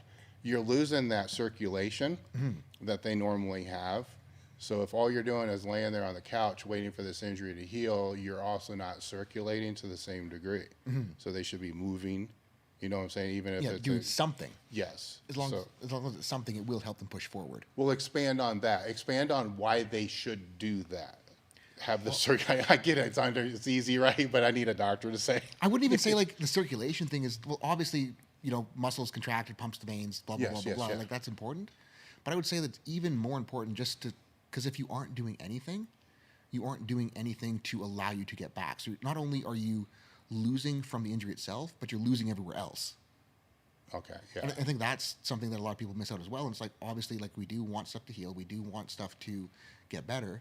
But if we do absolutely nothing, it's like not only are we not letting the thing that's hurt heal optimally, but we're going to have to build back everything else that atrophied and fell off because we weren't doing anything. Yeah. And when your digestion is going to suck. Yep. Yeah. And a lot of times they'll be on pain meds, so it's going to make the digestion even more worse. Yeah. But then, like, if you're not doing anything either, it's like you're just in this, like, you start to feel hopeless. And when you feel hopeless, you're just going to get into this downward spiral of getting worse and worse and worse. No, that's a good and it's harder to pull out of. And they're already feeling terrible because Yeah, you got because hurt. they're hurt. And it's like, if we can get some guy just to be able to feel productive and feel like he's accomplishing something, they're going to be better off just because they know they're doing something for themselves. Yeah. Again, because so much of it, again, beyond the structure, it's psychological. So if you can feel positive about like being in control of your situation, that's going to give you a better outcome just because you perceive control of it, just because you're giving yourself an ability to control it. Yes. Let's take a common. What do you think? What's the most common injury that people will ask you about? Well, like in terms of injury, or just like pain. 'Cause that's a little Let's bit- go injury first. So as far as injury, the thing that I probably hear the most about, as far as like something that's actually like popped, would be pecs and would be lateral quad. Really? I hear that. I hear both those a lot. We kind of covered the quad, so let's go with the pec. You kind of talked about that. Well, I guess we did talk about we the did talk pecs. about So, pecs yeah, it's too. not like, wait a minute, where the fuck Yeah. am I talking about? Hamstring. So, I get that. It wouldn't be super common, but I do get hamstring tweaks, like high hamstring, fairly often. Okay. And like with those, it's like, okay, we just figure out what can they do. And like a lot of the assessment process online is like, I'll say like, can you make it hurt right now? And I'll give them the guideline of don't make it hurt super bad. We're not trying to make it worse. I just want to see what position you're in to figure out where you start to feel it. Now, when you ask, can you make it hurt right now, are you asking them from a contractile sense, like I can sit here and flex my hamstring, or a Yeah. movement sense? Both. So Okay. either what they do, it'll give me something to be like, okay, this is where they're limited. Okay. And then once we figure out where they're limited, so like if they are like if they can't contract their hamstring against the floor, it's like, okay, we know that like an actual contraction is sensitive. How can we build that up? If their go-to is more of like a hinge pattern, we know like, okay, we can focus on hinge pattern, and that can kind of point us in the direction where we should go as a driver. Mm-hmm. Obviously, still like with the hamstring, if it is hamstring, not adductor magnus, I will want some leg curl action in it more. But if the thing that they know is the most sensitive is a curl action, we'll focus on curl stuff. If the thing they know is the most sensitive is a hinge action, we'll focus on hinge stuff as the main driver. Mm-hmm. And it's just a matter of like, okay, how do we scale back a leg curl to the point where they can actually do it? And for someone, that might mean just like laying on their stomach and just curling their leg up. For another, that might mean doing a super high frequency like mini band leg curl. For another, that might actually mean just doing glute ham raises if it isn't that severe, they don't have super high sensitivity. On the hinge side, it could be just as simple as like doing like a body weight good morning, band good morning, pushing that, then pushing. Do you try to default to an open or a closed chain, or it doesn't matter? I mean, obviously the goal should be, again, if it's a lower body injury, obviously the goal should be closed chain, but I just want to find the thing that they can do. Yeah. And then build off from it. Mm-hmm. And like, And and again, I don't think like again like it does matter in a sense, but if we're just trying to build the tissue up on the tolerance side, build sensitivity side, get it better at using load at the very beginning, it shouldn't matter too much, at least in my mind. Someone might argue that, but how would they argue it? Because I'm thinking, in my brain, I'm thinking blood flow. Yeah. Like it's all movement, and it's just getting blood in there at the very beginning. well, I'm not even coming from blood Yeah. standpoint. I'm coming from like tissues respond to load being placed on them. Yes. So it's not even the blood going to it that's going to be the driver. It's just like the mechanotransduction happening at the actual like muscle cell fiber level that's going to generate the healing. Okay. And obviously, it does need blood and nutrients to get there. Yeah. But it's the mechanical loading that will stimulate it to get things to improve. So that's the biggest thing that I'm focusing on. Okay. Now, if someone is biased more to the neurological side of things, they might argue closed chain versus open chain in terms of like patterning and perception.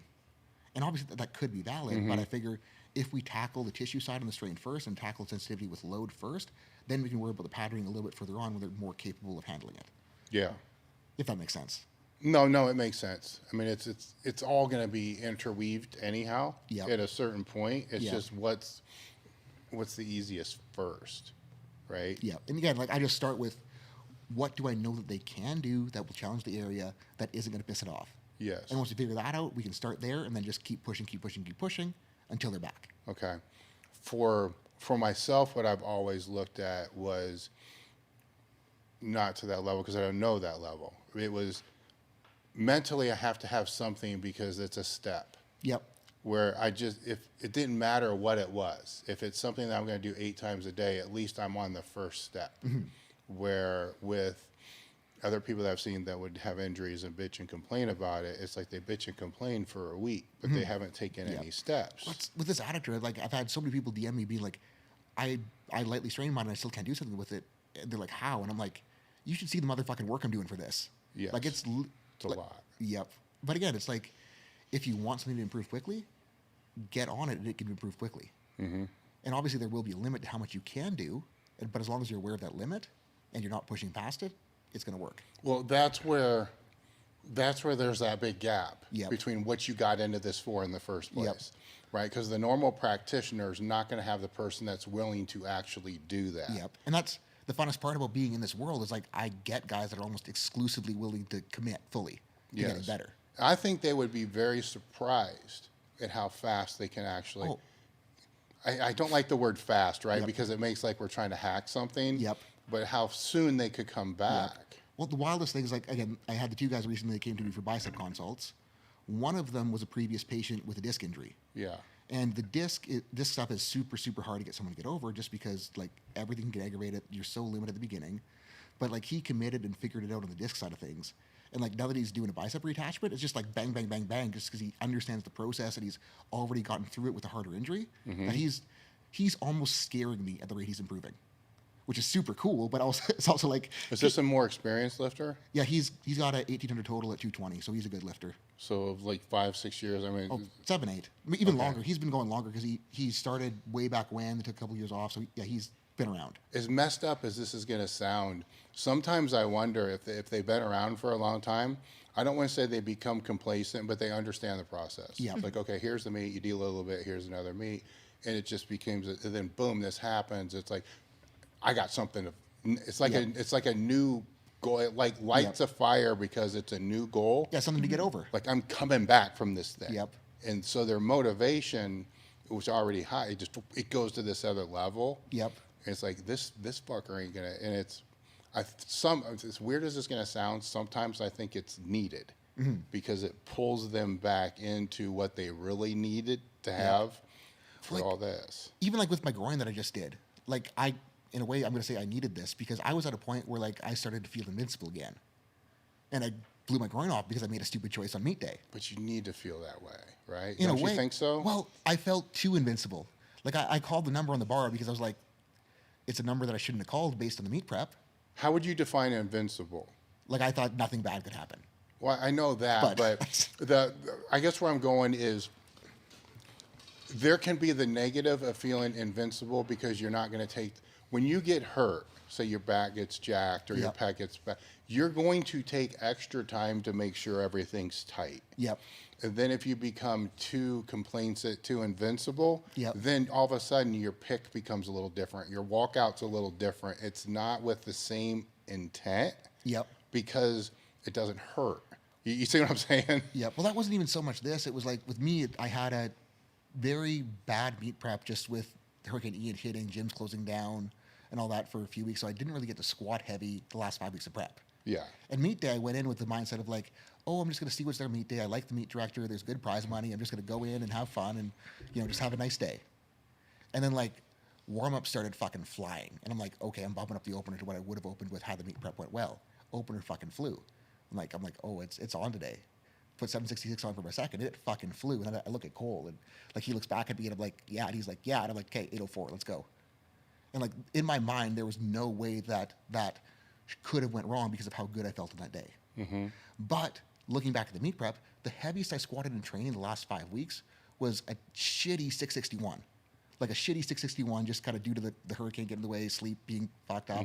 Not making excuses, just stating how it was. No, I get it. Based on prep, I should have known that I could have chipped a PR in sleeves and walked away happy, won the prize money, had a good day, hit a big sleeve PR total. But because I was a dumbass and wanted to send it, I fucked myself up. I think that's important though, because in hindsight, everything always makes sense. Yep. Right. But to have that foresight when you're still a competitor, Yep. it's not going to be there like people say it's going to be, which that kind of plays into, well, why should I listen to you if you always get hurt? You're still a competitor.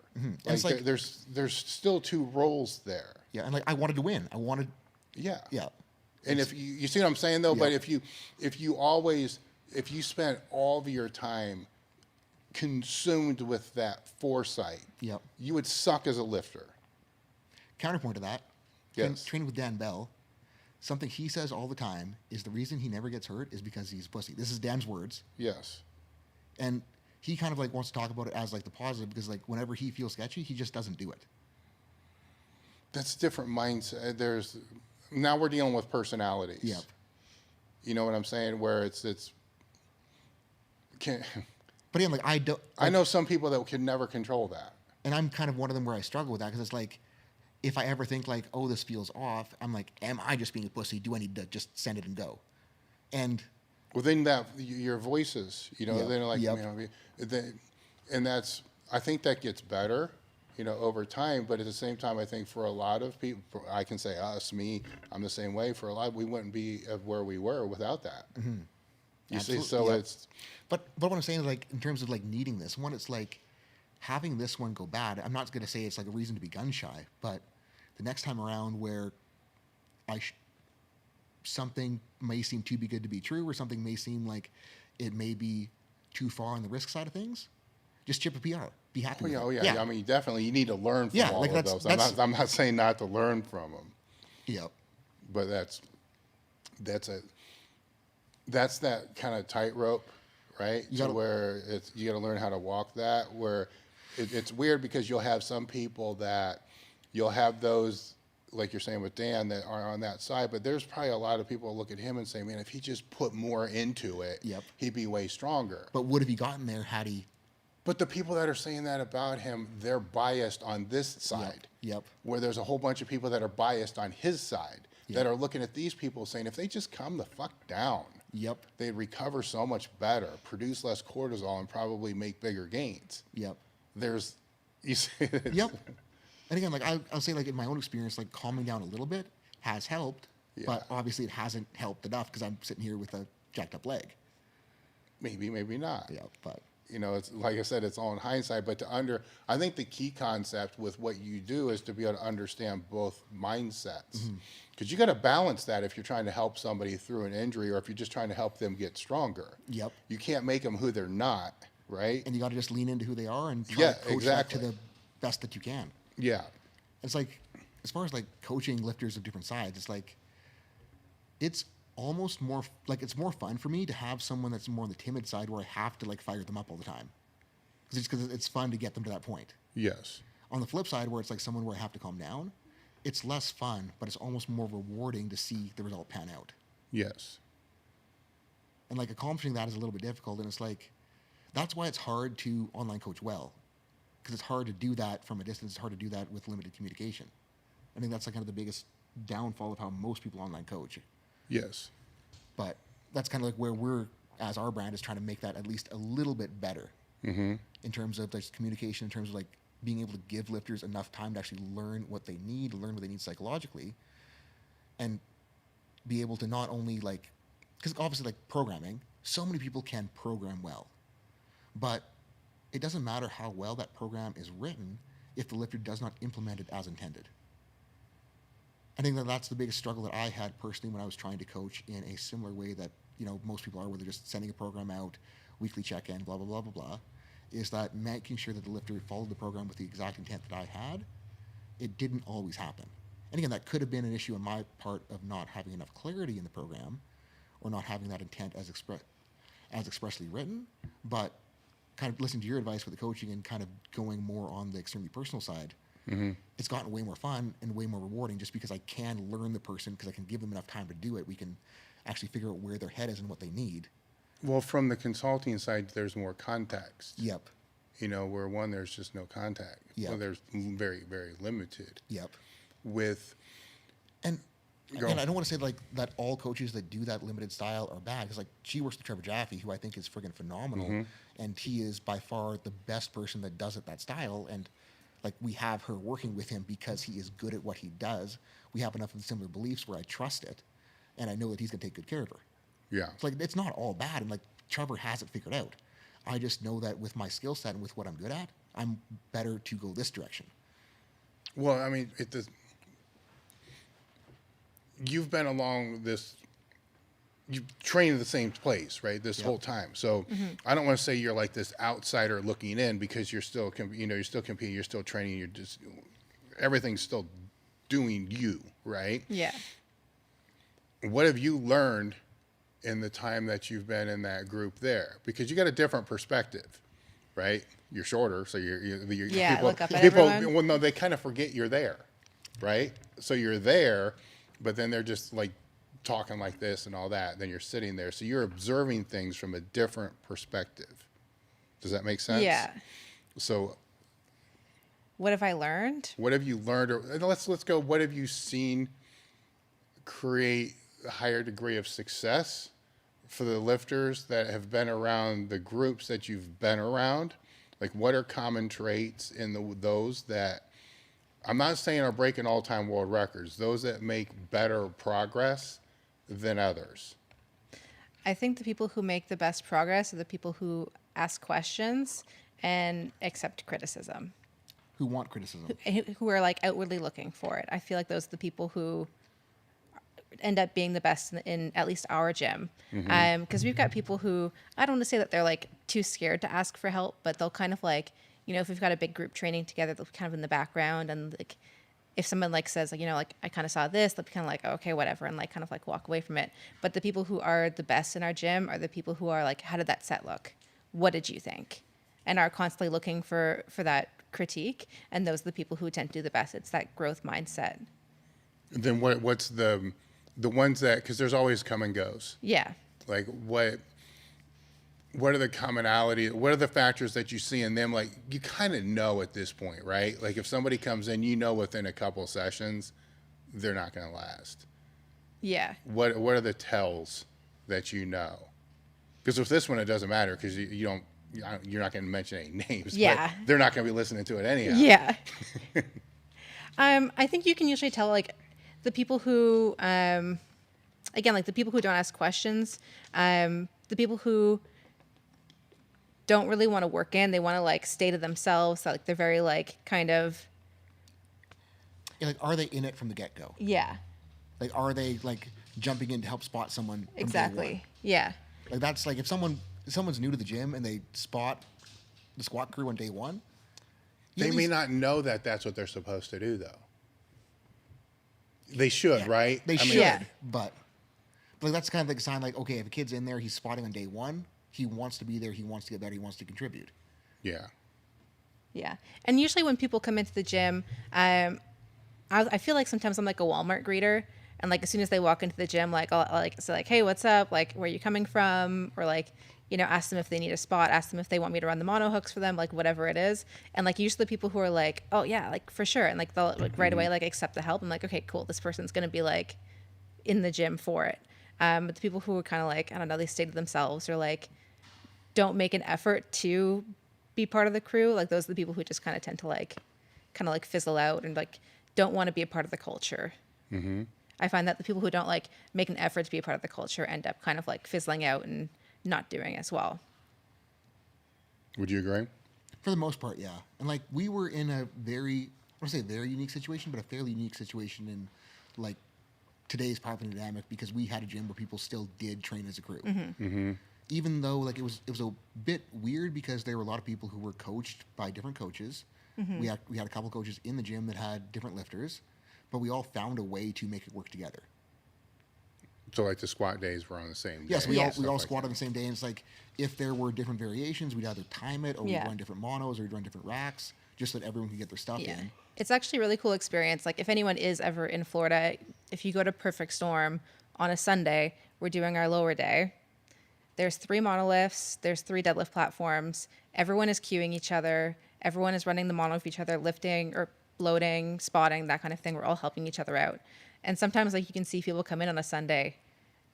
Like, I don't know, it's kind of tricky to say. Like sometimes people might get like overwhelmed and that's kind of understandable. But it's like, it's either like they have a deer in the headlights look when they come in and see the crew, or they're like, oh yeah. This is what I'm here for. Mm-hmm. Yeah. Yeah. And like the ones that, you know, the deer in the headlights, you know, they might just not recognize it and need to figure it out that it's valuable. But the ones that like are there for it from day one, they're usually there for the long haul. Mm-hmm. You work with women predominantly. Yeah. So what do you see as far as the newer ones coming into powerlifting or the beginners, intermediates coming in? Is that who you're working with? Typically, yeah. Okay. Where do you see their commonalities as far as issues and shortfalls? I feel like one thing that beginner lifters for female, they tend to kind of, women in general just kind of compare themselves to one another. So I think it's really tricky for a lot of women to see some people, some women at like the top level, they're immediately starting to compare themselves to that top level. And it's kind of like, okay, well, listen, sometimes they're genetic freaks, but for the most part, like I've been doing this for a decade and I didn't start out where I am now. Like if you really want to get to the point where, you know, these girls are where they're at the top, you're going to have to do this for 10 years. And it's okay to chip a PR. It's okay to like only put 5 pounds on your bench in a month. Like it's okay to kind of like roll with that for a while and just kind of like, a lot of people just kind of like lack patience in that sense because they kind of tend to compare themselves. Mm-hmm. With both you guys that are working with lifters, how hard is it to figure out if they're in it for the sport or if they're in it just for the social media aspect because it gives them shit to post.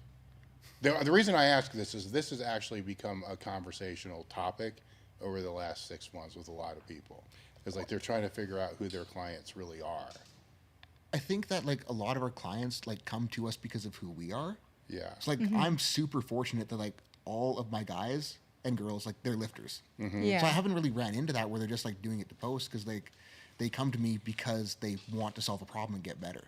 So I haven't really had to see that. Yeah. I feel like the majority of the clients that I have like don't post anything at all. So I feel like that's kind of pretty cut and dry for me that they're not doing it for social media. They do it because they want to lift weights and get stronger. Yeah. So. Well, with you being in the sport for as long as you have been, you know, how have you learned to deal with the DM mess? I'm really bad about DMs. So you don't look at them. I barely look at them. Okay. My message requests will go unseen for like months at a time, and then sometimes I'll just be like, you can tell like just like based on like the first couple words whether or not to delete it. But I'd like tend to just ignore it. But I mean, like it is strange. Like we were kind of talking about those like question boxes where it was like anonymous. I left that on for like an hour and then I deleted it because I was like, this isn't shit that I want to look at. Yeah. But like there's always going to be creepers. But I just kind of try to ignore it as best as I can. Yeah. Yeah. Well, the reason I'm saying that is because you'll have clients that are they're not posting, right? So Exactly, if they were yeah. posting, you would have to help them deal with whatever that's going to be. Yeah. I have had one client she dealt with like people in the gym who were kind of like being creepy towards her. And I ended up just telling her to like switch gyms because like there's only so much you can do. Like I just kind of like roll with the punches if it ever comes to me. But some people don't handle it the same way. Like some people, it becomes like a big emotional drain, and at that point, you just need to like remove yourself from the situation if it gets to that point. Or if you feel like you're like in danger or something like that, then you just need to get out of where you are. But I haven't gotten to that point before, but I've had to help someone through that. You looked like you were going to say something a second ago. Not too much to add to that. So you have like creepers on your DMs? Well, it's funny. I feel like he might have more creepers than me, but Okay, or like at least I have to hear about this. or at least maybe you check your DMs more than I do. I just have a lot of like your hot messages from dudes in my DM requests. I'm just like, sick. Thank you. I like girls. Thumb up. Yep. Like I'm not offended by it, but it is what it is. Yeah, I feel like it's one of those things where it's like you just kind of whatever. People are going to be stupid, and it's like if you just don't let it get to you, then it's whatever. When I was fatter, I got weirder ones. Yeah. I once had a guy like ask me to do a form request on a reverse hyper, and I'm like, yeah, sure, whatever. Send me the video. Fucking naked camera right up his ass, and I'm like, no, thank you, blocked. Like, I'm like, good for you, dude, for having the balls to say that, literally. But So at what body weight did you have to be at before those started? Like if somebody is aspiring to get reverse hyper asshole videos sent to them, 300, 305? that was like multiply stats, so I was like 290 at the lightest. So you multiply 290? Yep. Yeah, Right. really bloated, really purple. Okay. Yeah, so that's what you got. I mean, you're cute, so Yeah. All right, so he gets that, and then he's like, man, you need to look at this. Because you're not showing her, I don't right? think we were together when you got that. Was No, it? that No, was that was before you. when you were single. All right. Yeah. I was not fortunate enough. Yeah. But now Instagram is great because they blur things before you open it. But it makes it like scarier. I'd rather just Because know. you're like- I'd rather just know. I'd rather just see it in my face. But doesn't the blurry thing like make you have to want to know what it is? Exactly. Kinda. And then like there's the suspense of having to open it, and you're just like, Yeah. what's this gonna be? What's this gonna be? Oh, Yeah. just deadlift video. We're fine. but yeah, like my DMs are messy for different reasons. Because just like there's so many questions that again, like it's good to be asked. I'm honored that I'm being asked, but like it does get overwhelming for just like I'm getting questions all the time. Well, yeah, let's talk about that because you do AMAs. You do Yeah. them frequently. I've done AMAs. We were talking about this a little bit more earlier. Is what advice would you give the person that's asking the AMA? Because I know what I would say, right? You want more context, right? Or But just ask a good question. how would you determine what's a good question? Well, one that can have an answer. One that can have an answer. So yeah, context basically. Like if someone's asking me like my elbow hurts, what do I do? Yes. I have no fucking clue, dude. Like, I can't help you with that. So how would they reframe that question to actually, because I get the same crap, right? It's Yep. like, so, and to agree 100% with you, we can't answer that. Nobody can answer that because there's zero context. And if we did try to answer it, you would have to come up with at least 3 or 4 different contextual things, and you can't do it in the space of this little tiny square. And it's like, my elbow hurts during this range during this lift. That could at least get me to be able to be like, okay, maybe try this as a first step. Yes. And like with the AMA stuff, it's like, I always want to give as good of an answer as I can, but obviously, again, I'm limited by the context of the box. I'm limited by what I can put in my own box. Yeah. So I need to at least express that, like, this is the first step, this is the start, this is this is that, just because it's hard to do without that context. Yes. But someone needs to do it, and if they're asking, I should answer, because again, they're taking the time to ask, I should take the time to answer, especially if I'm putting it out there in the AMA question box. But it is difficult, and it is kind of a balancing act to be able to answer well and to not give them a shit answer, especially if it is that kind of question. And like nowadays, like if it is like something like that, I'll like either just ignore it if it's a terrible question, or I'll say like, hey, could you give me some context in a different box? Yes.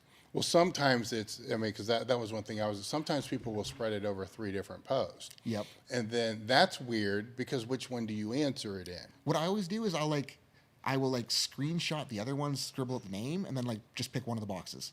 Just like on the story, people can see the full picture. Yeah. But again, that's effort and work that you might not have as much time for. Yeah, not when you're just ripping through them. You're trying to rip through them as much as you can. And like on that too, it's like if it's a good question that's asked well, I'm going to give a better answer just because I can tell that the person put thought into what they're asking and they care about it. They're respectful in their question asking. Yes. I'm not trying to say that like someone might not know better or might not understand the context. It doesn't necessarily mean that they are disrespectful. But if someone takes the time to ask a very good question, I'm going to give you a better answer just because you took the time to make it make sense.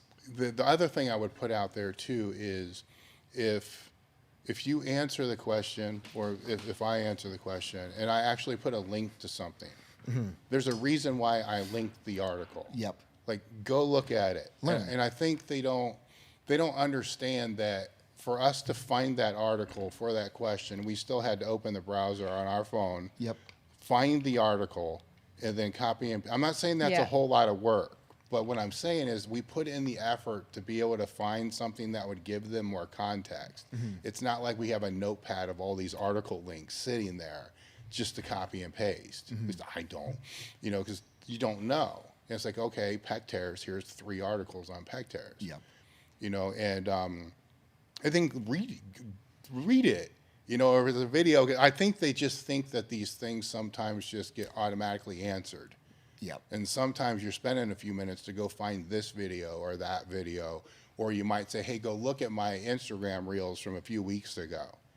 You can't close your Instagram. How do you do that? You can't open a second Instagram to go find the reel to post the reel. So you see what I'm saying? Like, how would you do that? Yeah. What I usually do is like, I'd say like, see reel on next slide, that'll find it, put on the next slide. Oh, so then you'll go find it and put it. I didn't think that would make sense. It's a little bit easier, but still, it's still effort. And it's like, if someone asks a good question, it's easier to want to put in the effort. Yes. So ask good questions if you're going to ask questions. And like, that's not to say that like, I don't, like there's the whole no question's a bad question. And it's like, well, if your question requires me to ask you 17 more questions to be able to answer it, it might not be the best question. The other point I'll make with that too is don't ask the same question that somebody in this same thread just asked. Well, I could like at least be understanding of it because like I might get like 3 of the same thing back to back to back. No, I get that. I get that, but it's if it's already been there for But like a lot of the AMAs too, it's like it's good for me to like create content because if I'm getting asked the same thing over and over again, it's like, okay, let's make a reel that covers this. It just good point.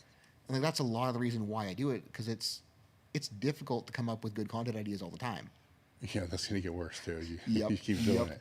But like the more I interact with people, the more it's like, okay, this is what people need to see. I'm going through some of the topics and questions. Tendonitis versus tendonopathy.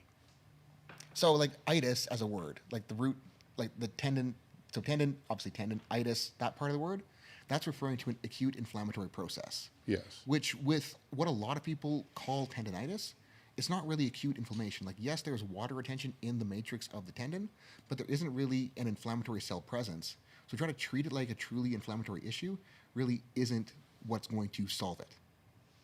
So in terms of like tendonopathy, that is a word that more is reflective of what is actually going on, meaning that there is some degree of like tissue tolerance pathology issue going on at the tendon, and then we need to address it as like a tissue tolerance issue rather than addressing it as we need to get rid of inflammation.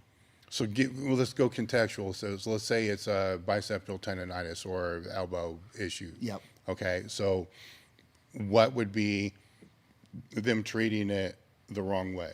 So like the big thing with like people with the whole tendonitis thing is they want to say it's overuse. We need to use it less so that it can heal, so that the inflammation goes away. Yeah. And obviously using it less so it stops getting pissed off will be part of the solution. But for a tendon to be a tendon and for a tendon to get stronger so that it can handle stuff, we do need to use it and load it so that it will respond and be able to handle more. So like in the issue of like if someone has bicep tendonitis, it's like if they just back off of everything that's irritating it, that can be a step, but they also need to do stuff for it to get the tendon to be able to respond better so that when they go back to using whatever's irritating it, they can't handle it. Yeah. Flexibility plus stretching, useless or useful? Bit of both. A bit of both. So there's a big push in like powerlifting content right now where people are like, if you want to get more flexible, all you need to do is lift weights through full range of motion, which is true to a degree. And it's like with flexibility, like a loaded stretch is still a stretch. Anything we're doing, we're taking tissue to length is going to be a stretch by definition. But what we need to understand with flexibility is that different stretches will have different effects in terms of the adaptation that they create. It's like ultimately like usable flexibility, it's going to be specific to obviously like the tissue involved, the joint involved, and the loading and speed at which we're accessing it. So like if we're trying to get more flexible for a squat, doing like some sort of loaded stretch in that squat position where we're actually moving through the range actively will be more specific to increasing range for the squat. But that may not be the best way to purely increase range of motion at that joint. And that's where things like a static stretch for a long hold with a higher intensity could be potentially more valuable if someone is implementing it with loading, with intensity, with frequency enough to drive the adaptation. Because like if you look at a lot of what like actual flexibility coaches are doing, like in the martial arts world, it's like they do the loaded stretching stuff that powerlifting coaches want to talk about as being like the best way, but that's not what they're doing to primarily drive their flexibility. They're primarily driving it with statics, with isometrics, with holds for long durations at high intensity. And there's a kind of a big argument right now too that we can actually create tissue length with a static stretch, and there are tons of articles that do say that. The thing is though is that there are tons of articles that also say that we can create tissue length, like actual structural, like muscle growth long-wise, with a static hold. And the difference between the studies that say that they do not and the studies that say that they do is the studies that say that it doesn't create length are studies for short duration, low intensity. Long duration, high intensity does create structural change statically. Well, define a static hold, So, right? like, Because I could do that a few different ways. Well, static hold in a stretch position. Okay, so just are you contracting against it or just letting it go there? You see So it? passively, actively independent. So like there's either or can create it. Yes. Obviously, the isometric, the active, will have more of a strength stimulus at the range, whereas the passive will be more just taking the series elastic component and just lengthening everything. So it's more like, so the isometric versus passive is going to be more in terms of, are we training ourselves to do something with the range, or are we training ourselves just to go to the range? Yes. But without getting too far into like the weeds to answer the actual question, it's like, as powerlifters, do we need to be more flexible? We need to be flexible enough that we can access the positions that we need, and in my opinion, have a little bit of a buffer zone if we exceed those positions. Yes. And it's not like we need to be using flexibility as a primary driver to get better. And it's like the whole, a muscle being tight is the reason you hurt. That's not entirely realistic, because if all the tight muscle, or all the muscle needed to be to hurt was be tight, like flexing your bicep and tightening it would make it hurt. Yeah. So it's not necessarily a tightness tension issue, but where like the static stretching can be very valuable for a lifter is like if they're in the initial stages of a tweak, we can take something to length, we can add a little bit of load to it, and then we can get them to build that sensory tolerance in a lengthened position or in a position where it feels vulnerable so that they can later on use it. Yeah, I'm putting the question out there because somebody may be doing some type of loaded stretching like that. Somebody's going to say, well, that's not right. You're supposed to do it this way.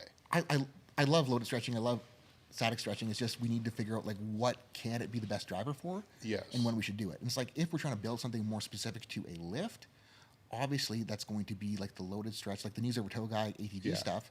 Like that style stuff is great. I like it.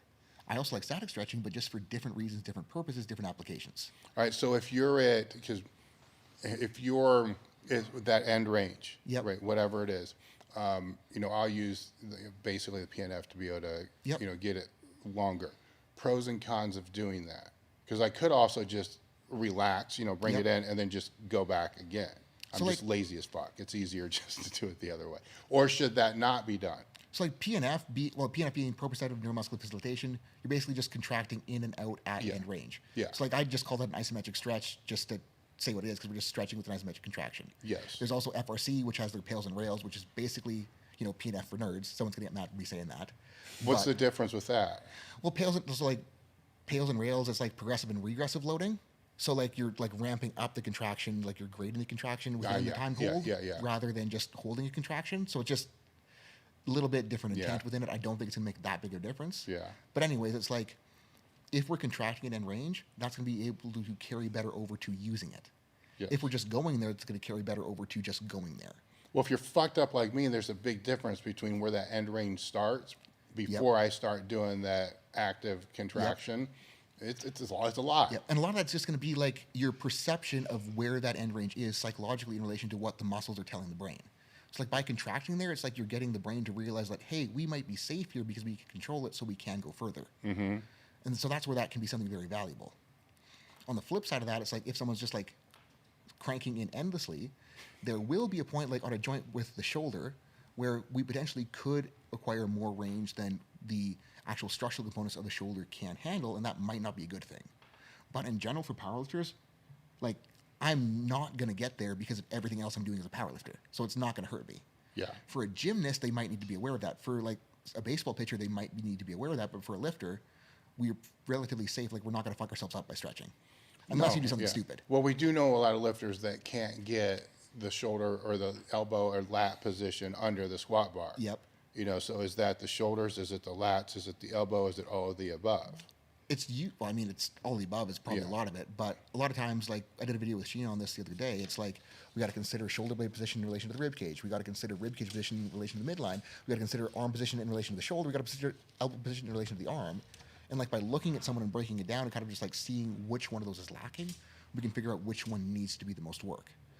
And a lot of times, like doing something where we're just training all three to be better is going to be the easiest lever. And like something I like for that is just Dawson Wyndham coined the exercise, he calls it the McLeod fly, where he's like on a bench with dumbbells. And he's basically doing the reverse of a facepull and letting the dumbbells push him into a stretch, and then pushing back out. And like doing that, you're basically loading into a stretch to create the range for a squat bar, then you're pushing out of it, so you're getting stronger where you're holding the squat bar. And it's like by creating the range, you're gonna be able to get in the position. By getting stronger there, you'll be more tolerant to the position. And then when you're stronger and more tolerant to have the range, it's not gonna hurt. And then that's something like with myself where I was bought into the squat bar is bad for my elbows and shoulders, especially if with my surgical history on my shoulder. Like I thought that the squat bar was fucking me up, and I'd go entire meet preps without squat bar, and then as soon as I put the squat bar on my back on meet day, it's like my arms would be so fucked I couldn't bench. Yeah. And then it's like around the same time I was figuring out the pecs, I'm like, I need to figure this out so that the squat bar isn't fucking me up. And what it was just finding a way to make the position stronger so I could tolerate it, and making sure that I had the access to actually get there. And in doing that, like I went damn near 52 weeks in a row before I did the groin with the squat bar on my back, low bar twice a week. Zero issue in the elbows and shoulders. Just because I built up the tolerance to that position and I made sure that I kept access to it.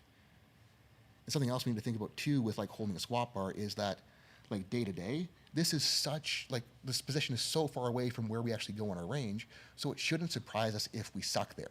So if we want to get better at it, we just need to expose ourselves to it. And that can be, again, like the McLeod flies that I talked about, that can be just like putting a PVC pipe on your back and moving around a little bit. There's so many ways we can just get better at the position, and if we get better at it, we'll be able to better handle it.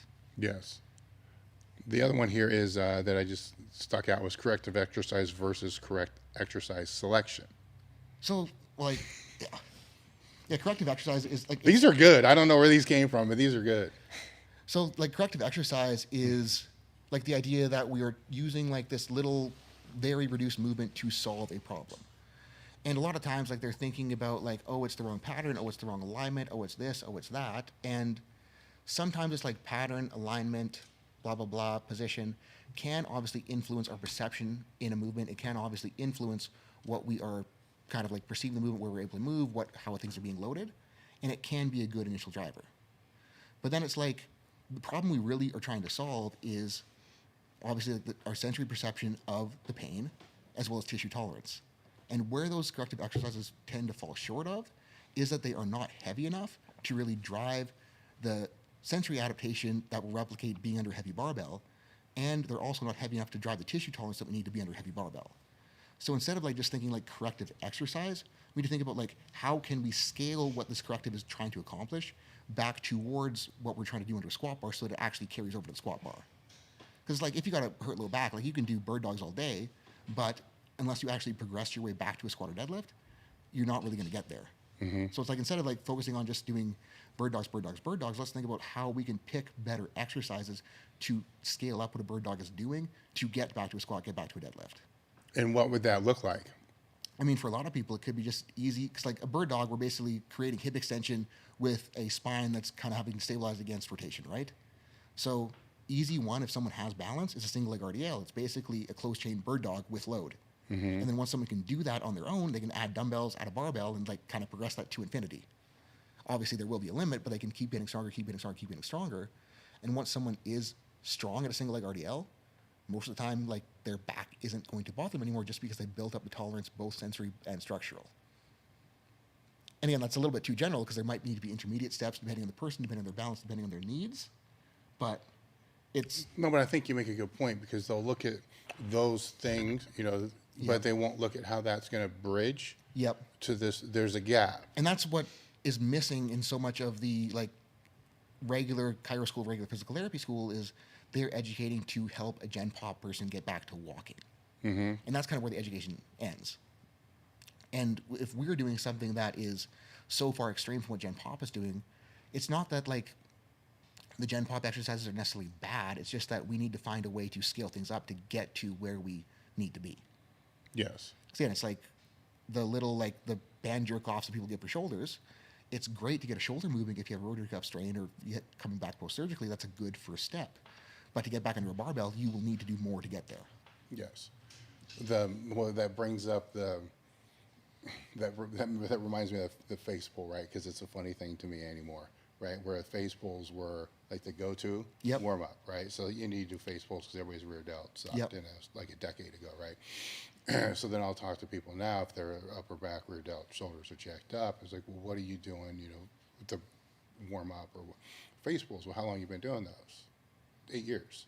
Like you've never thought to try to do something better. Maybe you should do something different or something to scale it. You know, it's so if we're to throw, let's just throw the face pull in the fire, right? Because let's say everybody does, you know, to the point that it's actually probably negative at this point, right? So if it comes in, how would they scale that? You know, first off, what would, let's step all the way back, like what would be the assumed reasons why they're doing them, right? You know, it's... Well, like a face pull, basically, like if we do it with intent, we're reaching forward, we can get internal rotation at the shoulder, we're going to be pulling back, getting scap control, we're going to be pulling the external rotation. Well, that's not what they're doing. So that would be the progression off. Yeah, so that would be like, do a face pull right. If you want to get the shoulders to work, do it in a way where you're teaching the shoulders to work. Yes. So explain that again.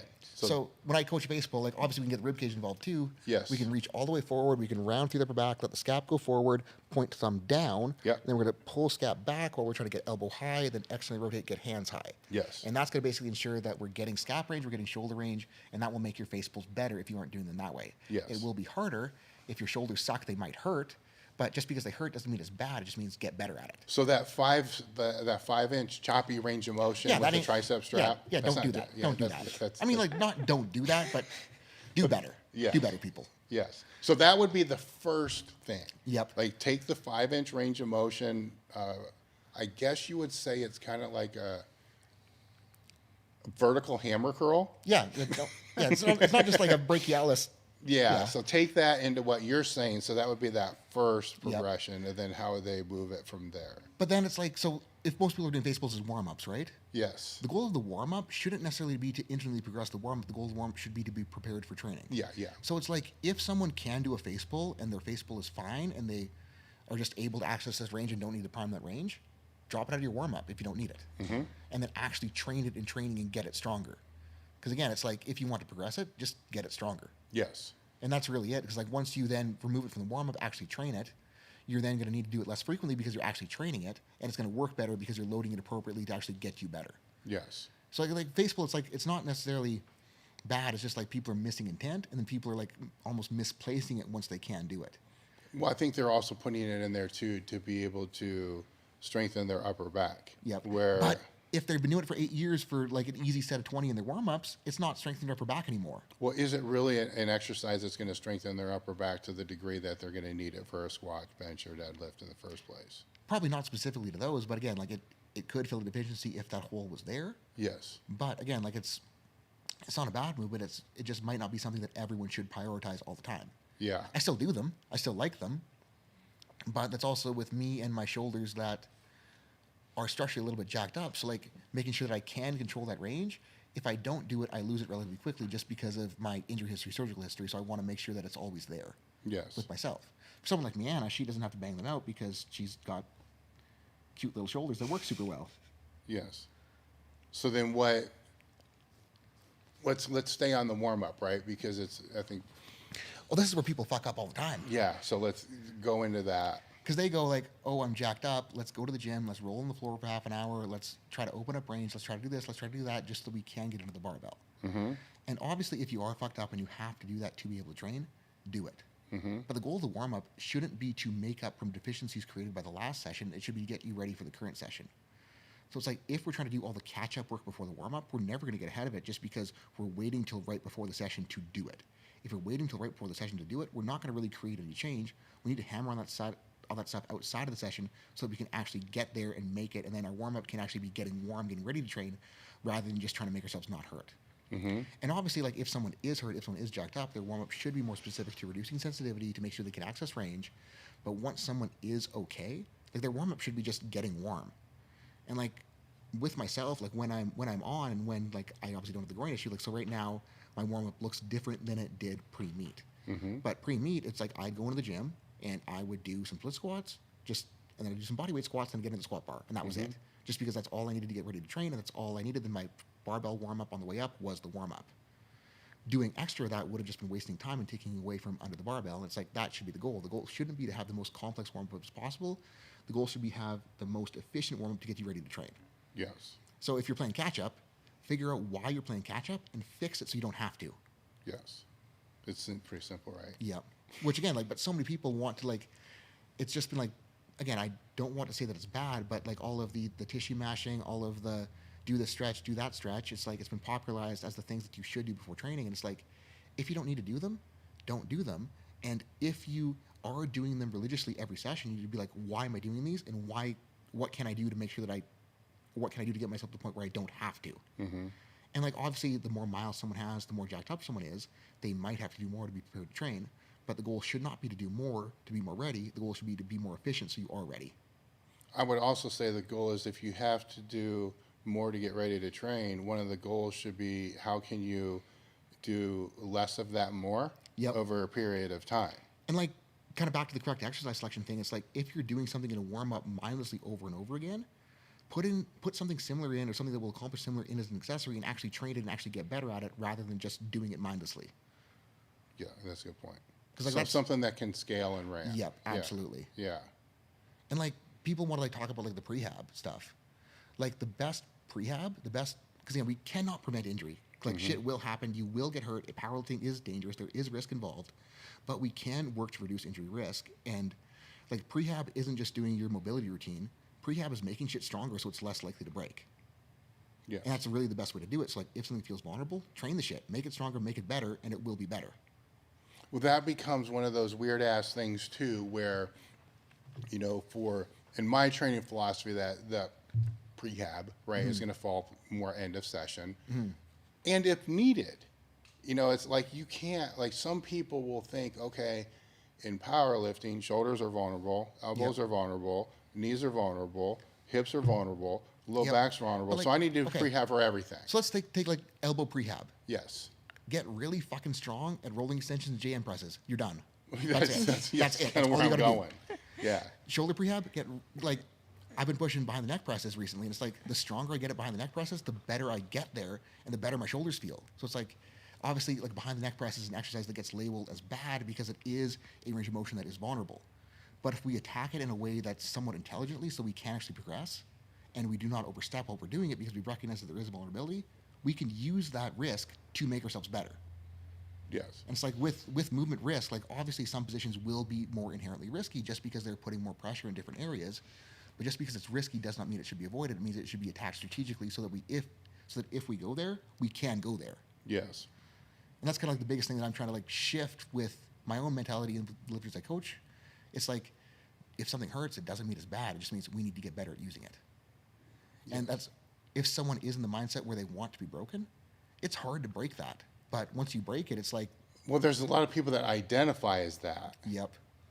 You know, then that becomes an issue too, where we'll come back to that right after this. What I was going to say with that prehab is the only time I can sit and say that it would be... Let's define it as trying to be ahead of what the potential problem could be. Mm-hmm. So you don't have the problem, yep, but you know it could potentially be a problem. There's rare times throughout training phases and careers to where a lift just starts going bonkers for no reason. Mm-hmm. Like your squat just starts rolling. And this is not a bad thing. It's actually what we all live for, right? Mm-hmm. That's when I would say, okay, look, if it's scaling faster than what it normally does, then maybe you want to stop and say, okay, what can potentially become a problem because this is getting stronger, faster, then do extra work for that towards the back end, but don't front load all that shit unless, and that's so rare. I remember a couple of years ago you were talking to me about when I was kind of when I was fucked up and I was doing super complex warm-ups, you're like, what are you going to do when something does go bad? And that kind of made me think, and it's like, if I'm doing all this shit now, what lever am I going to pull? Yeah. Yes. So with the, I think it was the identifying, right? Yep. The people who identify with that. When you run across those people as that client, how do you begin to approach that conversation? I've kind of started to be more harsh with it. Yes. How basically, so? Like, you're full of shit. You're not broken. Yeah. Stop saying it. Stop fucking saying it right now. Yeah. Because again, it's like, I don't want to put up with it. Because again, if someone whines to me about being broken, it's like, no, if you're going to work with me, you are going to get better. Yeah. You have no choice but to get better. If you want someone to give you this bullshit, sad story, sob story, go find someone else. Mm-hmm. Like, I won't put up with it. I don't want to put up with it. It's annoying. I don't want to hear whining. Yeah. So that's really it. Mm-hmm. And again, it's like, maybe I should be more empathetic to a degree, but it's like with empathy and treating people, it's like, it's such a fine line because if I let someone believe they're broken, they will continue to be broken. Well, isn't it going to be a very rare number of people that are actually, let's just say, disabled, right? I don't know how you want to call it. That's so low, and that's still not what people think. Yep. And it's like, even like, so I got a guy that needs a double hip replacement. Yes. And he just had a very good squat at a meet, had a very good training cycle, and it's just because we did not accept that it was going to be a true limiting factor. Mm-hmm. And like with that, we need to understand that with him having actual structural shit in the way, if we continue to push to absolute range, we will not be making the best progress. But if we gradually build and gradually try to get him close to that range, get him strong close to that range where it starts to flare up, he was able to make progress and have a good meet with his hips being like totally structurally screwed. Yes. But he was easy to do this with because he came to me because he didn't want to be broken. Yes. And like, he's like, let's figure this out. Whereas someone who is, it becomes more difficult. Yeah, it's focus. It's so simple, right? It's focusing on the things that you can do, yep, and not focusing so much on what you can't, yep, and then trying to bridge the difference. Yep, and like with him, like with like actual like FAI stuff, where like there actually is bone in the way of the femur being able to move in relation to the hip. When there is bone in the way, like obviously that bone is not going to go away. Then it's like recognizing that the absolute range limitation may not be totally reflective of that bone. It may be potentially like the musculature, it may be other stuff, it may just be inhibition, not letting you go there. Mm-hmm. And with the FAI stuff, it's like looking at the research, if we crank, because a lot of stuff, like I'm very pro like cranking into where it feels sketchy. With the FAI stuff, that's where I want to be, or with true impingement, even shoulder as well. If there is bone potentially in the way, that is the one spot where I don't really want to crank, but that does not mean that we do not go there. That just means that we go there with slightly more caution. And with like that kind of stuff, I'm more likely to, rather than just say, let's try to gradually squat deeper, let's do some leg raise stuff and gradually pull our legs higher while keeping our squat at a place where we're totally happy. Yeah. And then once the leg raise stuff gets better and we're pulling ourselves there and we're controlling our pull in, then we can think about squatting deeper, and we can make progress that way. It's not as fast just because, again, we're aware of the structural limitation, but we're not saying that we're fucked because of the structure. Mm-hmm. And like, it's kind of this weird thing too, like, because I've been told that my shoulder needs replacement.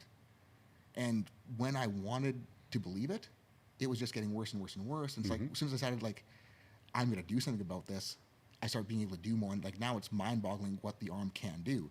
And a lot of that is because I've adapted differently, because it's like the glenohumeral range isn't great, but I've gotten more scapular range to make up for it. It's like the arm doesn't hurt anymore. It doesn't do anything wonky.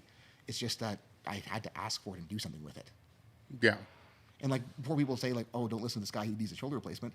I was told I needed a replacement when I was fucking 17 years old because I dislocated it hundreds of times racing motocross. Well, Like, that's- I get it. You know, It's like most of my stuff that's really fucked up, I came into powerlifting with previously, which I used to think was a big disadvantage because I'm like, oh, I'm broken, blah, blah, blah, blah, blah. I'm going to be held back by this. But now it's like, coming up in motocross, it's almost as if in a sport where like injuries were so much more prevalent. Now when I catch a dang powerlifting, it's like, okay, let's get back. Just because I was like, 6, 7, 8, 9, 10 years old, like breaking bones every year, it's like it was just part of life. yeah. So it's not this scary thing, it's not this catastrophic thing. And learning that early on in life has kind of made it easier to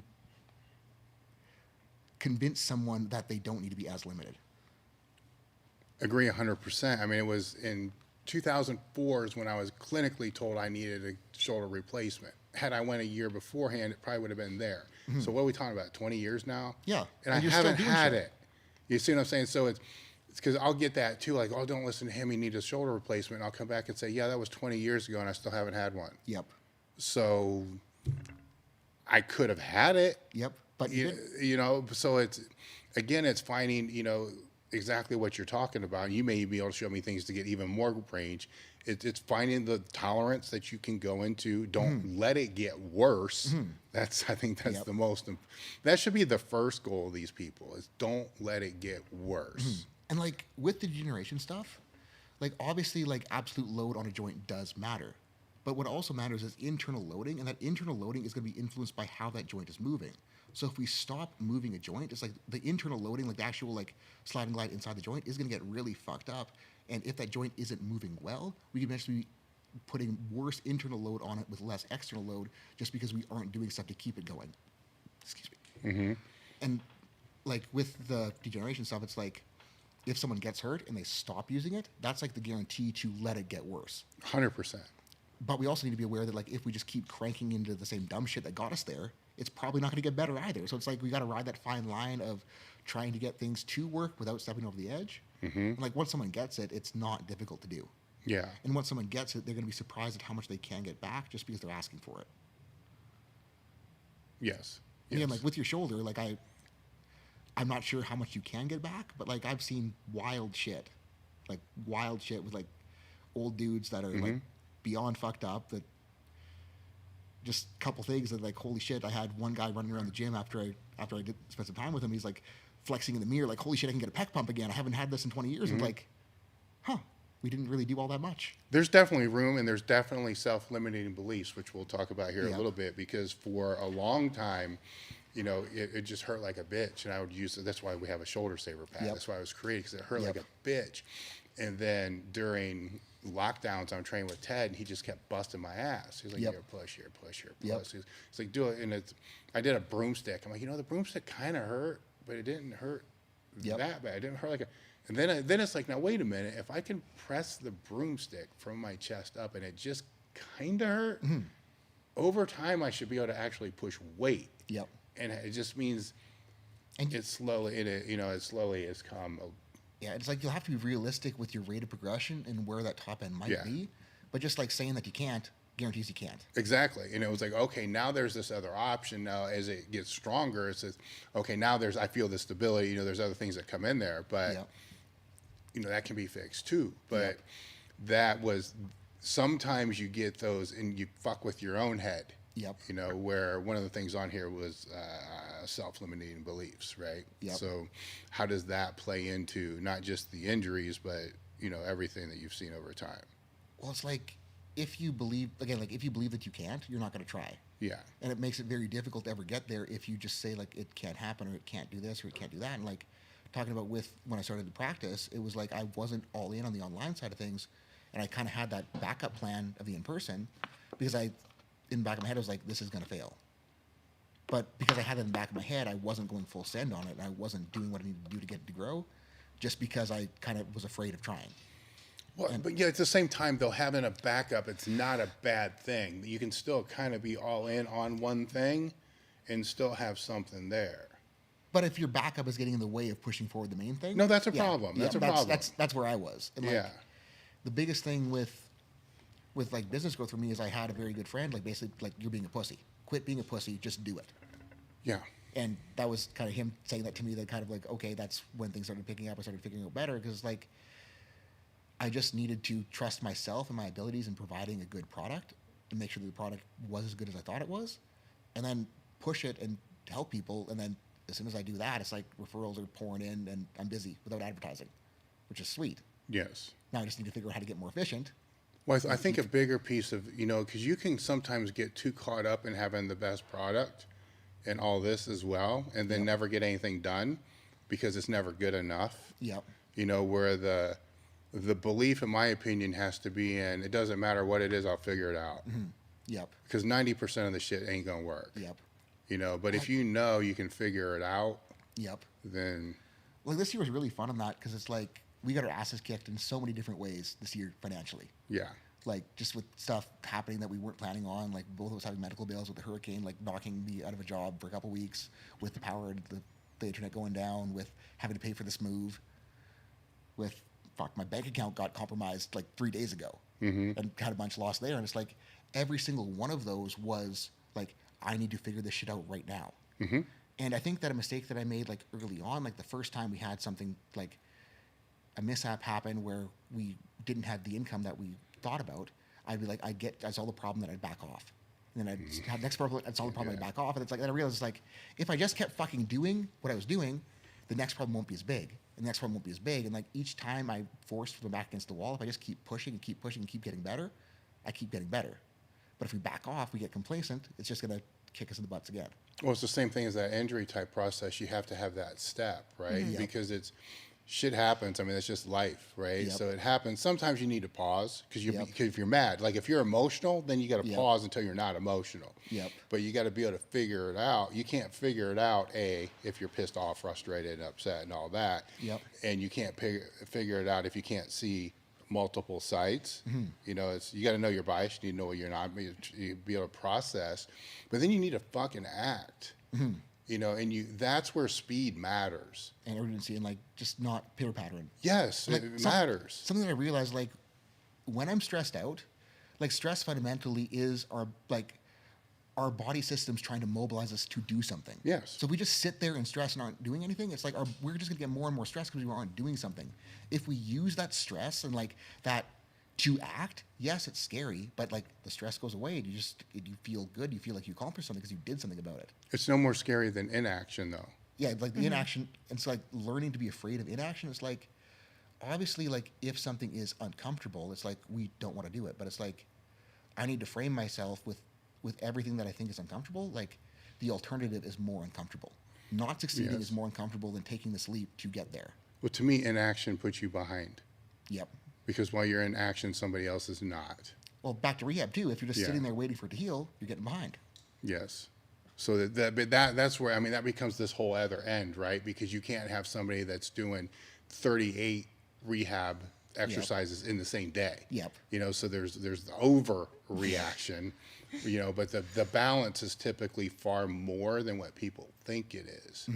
Where and we all run into the self-limiting beliefs. Anybody that says they don't is a fucking liar. Yep. They all do, but it's when you catch yourself doing it, what do you say? Like, it should be like that, like, what the hell did I just say? And then, like, how you end up getting hurt lifting weights that you shouldn't lift. Yep. And like what's neat about like the position I'm in now and like with the clients that I'm working with, for a lot of them are very, very, very, very, very, very good at life. Like they're kicking ass in life, they're extremely successful with their businesses, but then they struggle with training, they struggle with this, they struggle with that. It's crazy.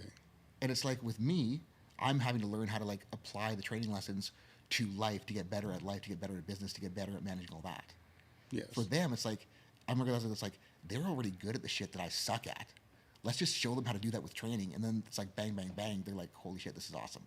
The biggest difference between those two that I've found is in training, you control almost all variables.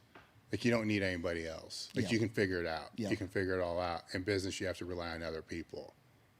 True enough. You know, so you got to be able to figure out, you know, staffing, or you have to be able to figure out contractors, or you need to figure out suppliers, and you need to be able to figure out, there are other people that have to be involved, where that takes that, it takes it from this, you know, the solo venture into a group venture, even if it's not. But even in training too, like there is a point where you can recognize when it's okay to ask for help. Oh yeah. And like when, like I have my couple people that I ask for training advice, and like, it's still like I need to know when to ask. Yeah, but in business, you can ask for help. A lot of times you get fucking ripped off. Yeah, true enough. But again, like I had a lot of the shit that I learned the hard way was asking the wrong person for help, and them thinking that, or me believing what they said and doing it and then getting fucked up worse.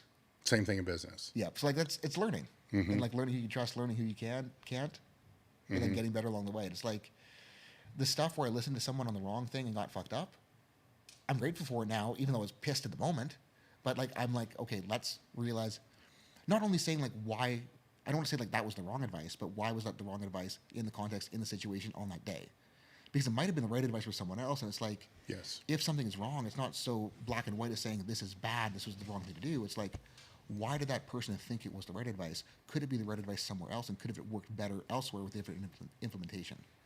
Yes. And it's just like learning to critically think about shit and ask, not only like ask the right questions to other people, but ask the right questions to yourself when you're finding information, when you're doing, when you're working. Well, and understand the context, because it's you can't live in the past, you know. So in training, like everybody will think at a certain point, like, oh, I used to do 5-3-1, I made big gains. I'm not making gains right now. I need to go back and do 5-3-1. Like you're a different person right now. Yep. So in business, people can run into these things like, man, things aren't going real well. This is what we used to do 3 years ago. We need to go back and do what we did 3 years ago. It's a different organism right now. You have to learn from what you did, but you're still a different place. Well, you can even take this to like the evidence-based side of things on the clinical side, because like so many people want to read a study and say, this study said this. But if that's all we do, and we're not considering what were the methods they used, what was the population, how did they actually implement the methods, then we're not really learning from the study. We're just kind of regurgitating bullshit. If you can read research and actually like read the whole fucking paper, because I used to hate evidence-based. I used to hate everyone that said they're evidence-based just because that's what they were doing. That's what I saw, and I saw they were missing the pictures. I was like, fuck this shit. When I actually learned how to read papers and really analyze it and then think critically, like, what were the results? Why did the authors say this about the results? Do I agree with what the authors said about the results? Did they interpret the results in a way that may not be realistic because of their own biases? Am I being influenced by my own biases in reading this in these thoughts? Yes. And then it's like, that's when you can like really then begin to incorporate evidence into your whole worldview. And it's not just reading one paper that matches your bias. I've gotten a ton out of reading papers that disagree with the things I think, just because it makes me think, why did this say this? Under what circumstances did this not work, or did this thing work? And that's kind of how I've done so much like growth in my own training philosophy and own rehab philosophy, just by trying to look at the whole damn picture and ask critical thoughts or ask questions about it critically. No, that's critical thinking, and it's to me it's a hugely necessary in business, right? 'Cause you have to make a decision. Yep. So if you make a decision just based upon your bias, good luck, you're fucked. Yep. You know, you have to be able to look at the whole everything, but then still make the decision. Because this is what happens when you start doing what you're talking about, even with evidence-based training stuff and all this other stuff, is you find out real quick, oh, fuck. Yep. There's a lot. Yep. Like there's a lot of a lot. There's like so much because there's so many rabbit holes. Yep. Then you're like, fuck. You know, and then you're like, I can't make a decision.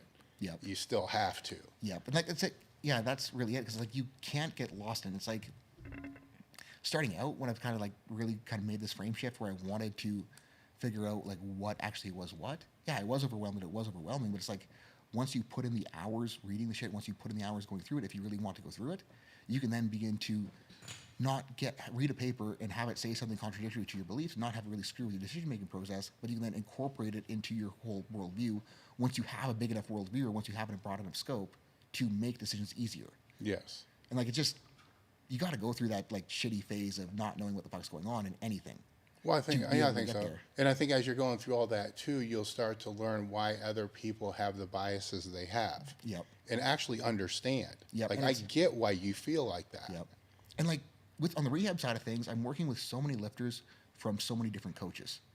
And it's freaking cool because I need to learn how to put my philosophy into a coach's philosophy that does not match mine. And it's not so much like, oh, that coach's philosophy sucks. It's like trying to understand why that works and how I can incorporate my rehab stuff into their world. And then in doing so, it's like it's made my own training better just because I have a better understanding of how so-and-so does their shit. Well, you also begin to see what are the similarities across all Yep, these different philosophies. And you realize, again, you've talked about it for years, like it's Yeah. not that different. No, it's not. I mean, at the end of the day, and it's kind of on this list of questions too, at the end of the day, it all comes down to you have to figure out what works best for you. Like this auto-regulation piece, Yeah. right? Where it's kind of it's so simple when you realize that's what you need to figure out. Yep. But it's so fucking hard To actually do it. to get people to understand that's what they need to do. And like again, on the flip side of that, with the rehab side of things, a question that I've kind of like not stopped asking, but have more awareness in asking, is what do you know works for you? Because if a guy is really fucked up, what he thinks works for him is probably why he's fucked up. Interesting. And it's like, so if a guy is so attached to this one thing, and that one thing is like he's always banged up, it's like, is that one thing that you're always doing and never changing the reason you're banged up? Yeah. And oftentimes, like, if we just modify that one thing, maybe it's intent, maybe it's getting rid of it, maybe it's changing his volume with it. Do you have an example of one of those Oh, without calling the person out? That's- You know what I'm that's really saying? okay. Well, someone's the easiest one is like the person that's like, I always need to push myself as hard as I can, no matter what. I have to, or else I well, won't make progress. And like yeah. that's a belief, but it's like if we just get them to have some awareness in auto-regulation and learn that pushing may not be the answer, it may be the answer, but learning when to differentiate that's an easy fix. Yeah. Or it's like if someone has like this movement that if someone swears by close grip bench, but their shoulder rotation sucks and they always have pain in their elbow, maybe right now their close grip bench needs to be pulled back so we can improve shoulder rotation, then bring it back later Yeah. or something like that. When And I even- was, yeah, go ahead. And like training style and volume, if someone's like, I need to do a ton of volume to get better, but they're always smashed everywhere, it's like, maybe you're just doing too much volume for what you can handle right now with your recovery capabilities. Maybe we need to pull back so you can get in better shape and handle it. Maybe we could just need to recover more. Yeah. And it's like I am a fan of high workloads if a person can handle it. If a person can't handle it, you're just going to go backwards, working them into the ground. But it's kind of like this flip side where it's like the whole overuse idea, it kind of gets squashed when we realize that the better shape we're in, the more we can handle. But if we can't handle it, doing too much is going to make us shittier. But if we do too little, we're going to get out of shape, and then it becomes easier to overstep. So it's kind of like riding this fine line in terms of like volume, in terms of loading, in terms of how we're progressing to actually get someone in shape. But it's just a matter of like, if they believe that they need to do too much or need to do a ton, but they are getting hurt all the time, just think about, are they actually doing too much? Do they need to do that? Do they need to re-strategize where they're putting volume? Well, I think if a lot of people did that, it would make a huge, Yeah, it but- would be a huge paradigm But that's shift. kind of, again, that's why we were saying this, because it's Yeah. like, if you can think critically about what you're telling yourself that you think you need to do, is it really true? Do you really need to be doing it? Could you be doing something better? Or are you just doing it because you want to feel like you're working hard? Yeah. And like, there's so many people that on the more beginner side of things, like they want to, they say they need to push themselves to gym their therapy, they need to be at the gym 6 days a week, but they're jacked up. And it's like, maybe if you learned to process training better, you wouldn't be so jacked up. Maybe you didn't need to use training as a total outlet. You learn to manage stuff better elsewhere. Training wouldn't be getting in the way of stuff. Yes. One of the big keywords, I guess, is when I was growing up, I was one of those kids that I grew up in a generation that if you used profanity or said words you shouldn't use, you had soap in your mouth. Yeah. So you get a bar of Yep. soap put in your mouth, right? So can't was Yep. one of those words, so that was always in there. Over a period of time and over a period of my life, always has become one of those words. So when I hear that word come out of anybody's mouth, it's like Yep. it just something just got stuck in my spine, right? And I always come back, right? Always, Yep. and I'll say, always, and then they got it like I'm in my bench. I always miss it right here. Yep. Like, always. You know, could that be because that's now you think that's what's going to happen because that's what you've like every single time? Like you do that with the bar, you do it with 95, you do it with 135, or does this only happen with like 315? So in a training session, actually 99.9% of the time, it doesn't happen. It just happens. You see what I'm saying? Yep. So it's when people say things like, well, I always have to train super hard or I won't make progress. First off, it's not true. Well, they're saying that they're training super hard and they're not making progress. So where is the disconnect, guys? Yeah. You have a background from the multiply going into the raw, right? So I don't want to say what's the difference between the two. What I will say is there's a lot of training methods that say like Westside and even Big Iron, some other ones that have spawned from multiply to where people will say, well, don't do that because it only works for gear. Yep. There's differences between the gear and the multiply, which you've lived through this. So what were the biggest differences or transitions maybe that you had to make from gear into raw? So my first 2,000 pound raw total, I trained like a multiply lifter. Basically, I basically did the exact same split, pretty much the exact same exercise selection. I was still box squatting every week. I was still doing good mornings. Like what about squat form? My squat form, like I was narrower than multi. I was a little bit more forward knee, but I pretty much had my multiply squat. Okay. And going from that total to 21, all I didn't get stronger. Like everything was down, like on my accessory work, because I was just learning to train like a raw lifter. What's that mean? Learning to move like a raw lifter, learning to use my mechanics to my advantages for raw, learning to have the correct exercise section that would then facilitate that. So like squat example, like learning to actually use my quads to squat. Again, it's like in a gear, if you push back, you load more into the gear. You don't have anything to push back into. It's like, yes, hips and hams are strong, but if we're ignoring quads in a raw squat, we're missing literally half the leg. So just learning to push into my quads, learning to get more to the wraps, it put over 100 pounds in my raw squat.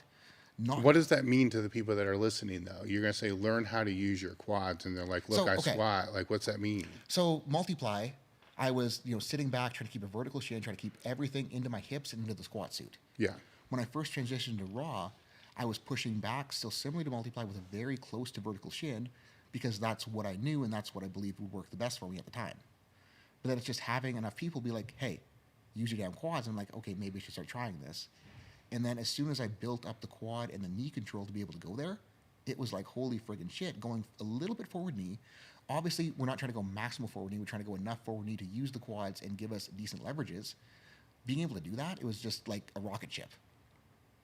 It was just like almost instant squat PRs. Why are you nodding yes? Because she was one of the ones being like, stop squatting like a shitty multiply lifter. All right, so how so? I mean, what did you see? Well, I saw him trying to squat like a geared lifter. What's that? I mean, just sitting back is what I Yeah, assume. basically, yeah. And before that as well, he hurt his knee, like a couple of years before that? Yeah, I had the quad rupture deal, but that was, again, like another reason I was sitting back as a raw lifter is at the time I was still afraid of using my knee because I hurt my knee. And not only did building my quad up to go knees forward help the squat, my knee feels phenomenal since I've actually been able to use it again. But I think he was just, a lot of it was kind of like fear loading into it, and just kind of like having him go through the process of trusting it again and being like, okay, like I can use my quads, and kind of like looking at his squat stance as well. Like I think we maybe tried like a couple times in the living room. We were like, okay, let's play around with a couple different stances and see what looks good and what feels good.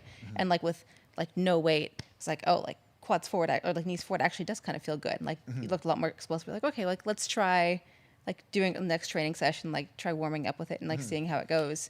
And obviously it took time. Like it wasn't just No, a I switch. get it. Like, Yeah. I had to scale a ton, and a lot of it was like getting the hip range to be able, because I was so good at opening up that I sucked at being relatively close. And it's like learning to be close, learning to use my adductors more, learning to do all that. It took time and it took a lot of weeks, but like there was so much potential from the get-go that I was like, I gotta keep sticking with this. Yeah.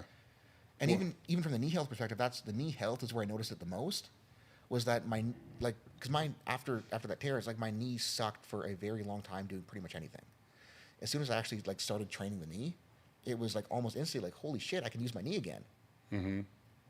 So, and, like, where's it going? Lost my train of thought. What was the squat? Just the difference, the transition from the gear into the raw.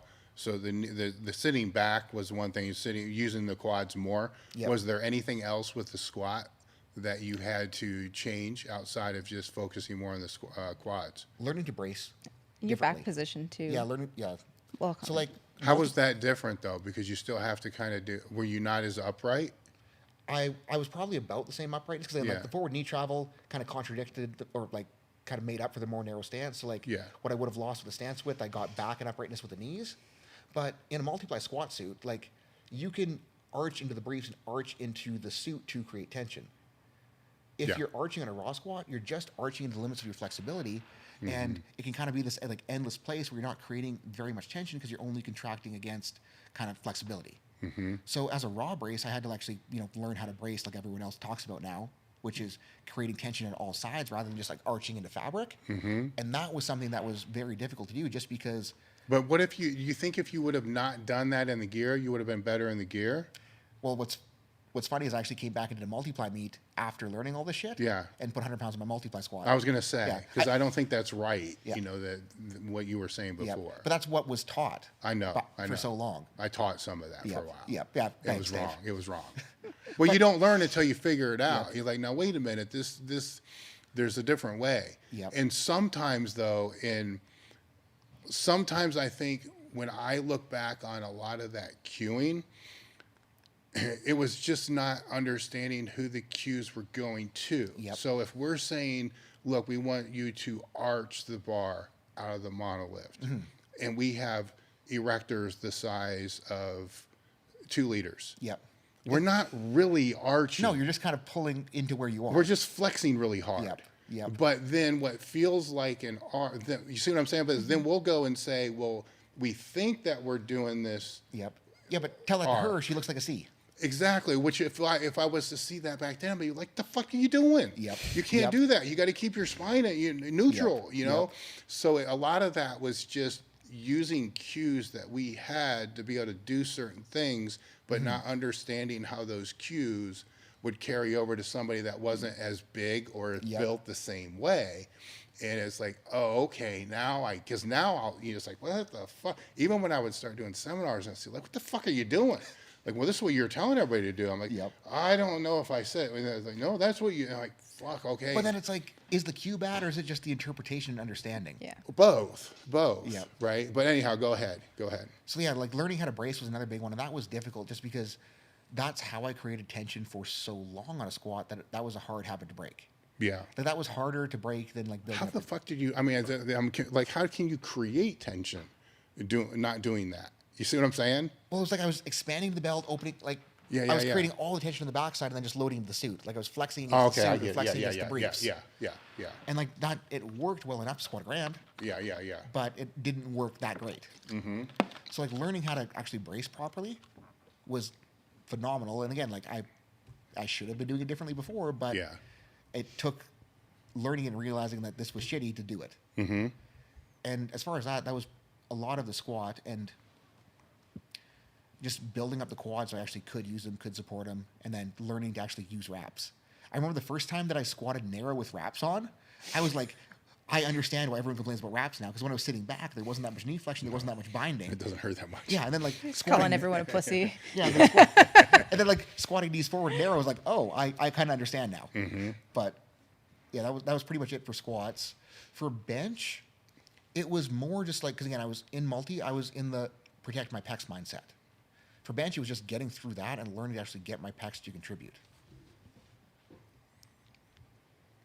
How so? Right? Because most of the training is still raw outside of putting the shirt on. But like on my max effort work, I wouldn't go to full range because I was afraid of it. Okay. And and even like I bought into the Wenning, like don't do dumbbell presses because then you learn to be too pec dominant. Yeah. So like I wasn't doing dumbbell presses, I wasn't training my pecs at all. So then when it came to raw, I had fucking nothing. So I just had to train my pecs and actually get them to where they could do better. And that was with dumbbells, I assume. That was a lot of dumbbells, a lot of dips, a lot of full range push-ups, a lot of flies. Okay. Okay. And for deadlift, that was the longest one to figure out, just because when I had to like learn to do conventional deadlift like a raw lifter, conventional deadlifting in a suit, it was like I would just like push back into the suit and like almost box squat off of the suit tension. Yeah. So it was entirely backside, it was entirely hamstring, and I just had the suit fling me through. With raw, one of the big things that kind of screwed me up with a raw deadlift is if I were to go knees forward and go more of a quad dominant raw conventional, I have missing PCL in my left knee from when I was a kid, and that knee would feel like it was going to slide off. So kind of getting the left knee to come up to the point where I actually could go knees forward into deadlift bar was the hardest thing for me to figure out, because it's like I knew how to deadlift like a raw lifter should. I just couldn't do it because it felt like my knee was going to explode again. Mm-hmm. And that was just a matter of getting really, really, really good at Nordic curls. I could do GHRs just fine, but the Nordic without the knee dropping down exposes it so much more to where it needed to have that exposure. And that's what got me back so I could actually deadlift conventional with quads. Yeah. And it's like at that point I'd been doing the squats, I had the quads, I just couldn't like wedge in aggressively with knees forward and deadlift because it was just kind of at that right angle where my knee felt shitty. Mm-hmm. So that was the big one for deads. What about recovery though? Because you're going from recovery as when you're using the gear, because now you have more spinal loading. Yep. You know, and on the bench and the squat, which that has to be harder to recover from. So did you find when you took that out that the recovery was a little bit easier? So I still had the belief that, again, like I was multiply Seth, I was still like in the I need to protect myself, I need to recover, so my training frequency was very low. When Dan Bell came down, like his training frequency was extremely low, and I probably went too far into that side and began to get out of shape, and that's kind of when I was catching those hamstring dings. That's when I started catching like some tricep dings and stuff, just because I wasn't training often enough, and I kind of realized that looking at a lot of like the IPF world, like looking at what Mike T does with his guys, the frequency that a lot of them run, and like really learning to listen to what Mike T's actually saying and be like, huh. Because like my perception coming from Multiply is we look at those guys and say, oh, they're all going to get bait up, they're all going to get out of the sport because they're training too often. But then like you actually look at like them being around for as long as they have, they got pretty good staying power doing what they're doing, and I kind of thought like maybe there is something here. Well, I think the misconception people have with that too is they're forgetting the difference between the supplemental and accessory movements. Yep. Right. So if you look at the overall total workload of the entire training session from one to the other, I would say that on the other side of the higher frequency, the workload's probably higher. Because you got to add in the dumbbells, you got to add in all the other stuff, right? They still have supplemental stuff, but not to the same degree. But go ahead. But like what really kind of drove home, because I almost beat my 308 total as a 242 this year raw. Mm-hmm. And in doing that, it was a matter of like realizing that like I can recover better by doing less in a single session, but doing that session more often per week. Yes. So instead of like just running the traditional West Side split, what I started doing is I just have like a max effort day, which wasn't really true max effort. It was just a heavier day. I'd have my speed day, which was pretty normal, and I just have 2 rep days for each movement. And then I just kind of stack those all in a week, organized in a way that kind of made sense for the movement selection for that week or for what my life schedule was like. And doing that, it was like, at the very beginning, it sucked because like I do my max effort squat, then having to squat again lighter the next day, I felt smashed. But like later on, it was like that light squat then began to like, I would open up through it, and I'd feel better, and feel better, and feel better. And it's like, I was just getting better at accessing that position. My groove was getting better. My form, like I would say my form was getting better, but my familiarity with my form was getting better. And I just got to be way more efficient as a lifter. So what's the difference between day 1 and day 2? So let's just say well, let's use effort. Let's not use percentages. Yep. The effort on that first squat day is like an 8 or a 9. That second squat day, which is the day after, I'd run a front squat usually, where I'm pretty limited in load because like yeah. And I'd cap it at like a 7 or an 8. Okay. So it's like a 7 or 8 on a squat is still pretty hard. Yeah. Like it's not easy. I'm not slacking, and I was running like a higher rep range towards the end of the training cycle. When I was trying to pull back, I would taper that day down. Mm-hmm. But it wasn't that it was easy. It was just that it was a movement that forced me to limit load, and I wasn't psychologically aroused near as much. Yeah. So I could say it's half. Yeah, approximately. Half of the stimulus, right? Yeah. Let's just Yeah. say over global stimulus, half Yeah. of what that first day was. Yeah, but it's like I kind of like realized because like if I tried that multiply, I'd be so fucked from my max effort variation. that it'd be a waste of time to try to do a front squat the next day, almost. Yeah. Or maybe I'm limiting myself in saying that right now. I don't know, man, because you still got all that weight on your back. Yep. Which is over and above what you can squat raw. Yep. So the spine still has to hold that load. Yep. So it's who knows, right? They're not going to. But like getting to this point, like where I was training the higher frequency raw, like it opened up a lot of, doors to be like, oh, I could play with this, oh, I could play with that, oh, I could do this, which kind of led to my next couple of training cycles where I did start trying to play with those things. And instead of doing just like lift variations, I was more focused on turning it back more towards what I knew worked with the West Side. So instead of just like, okay, I'm going to do this variation of a squat, just a squat to build pattern, I'm like, let's try to modify that squat to be more specific to my needs during the squat. What do you mean? So like, let's say, like my biggest issue again with the raw squat still was controlling the pelvis, was keeping anterior tension. So something that I knew that I sucked at and really exposed that for me was like a high bar 1.5 squat. Okay. It's like where you squat down and then you have to squat halfway up, call it back down. Because like when I squat high bar, I just want to dump into extension and kind of just stay as upright and cheek to the chest. Yeah. But doing that and forcing myself to do that was more specific to what actually needed to be a better squatter. And then again, like my sleeve squat just freaking skyrocketed once I kind of brought that in. Mm-hmm. And then arguably it skyrocketed too fast because I blew my leg off. But that goes back to what we were talking about earlier, right? If you start to feel it moving too fast, I should have known. Well, you got to pause and think, okay, what's at risk here because this is moving too fast. And like if you think about like what needs to happen to like the pelvis action I was talking about during the high bar 1.5, that is the rectus abdominis pulling the pelvis upwards against the adductors against the quads, right? Yes. And what did I tear off? My rectus abdominis and my adductor.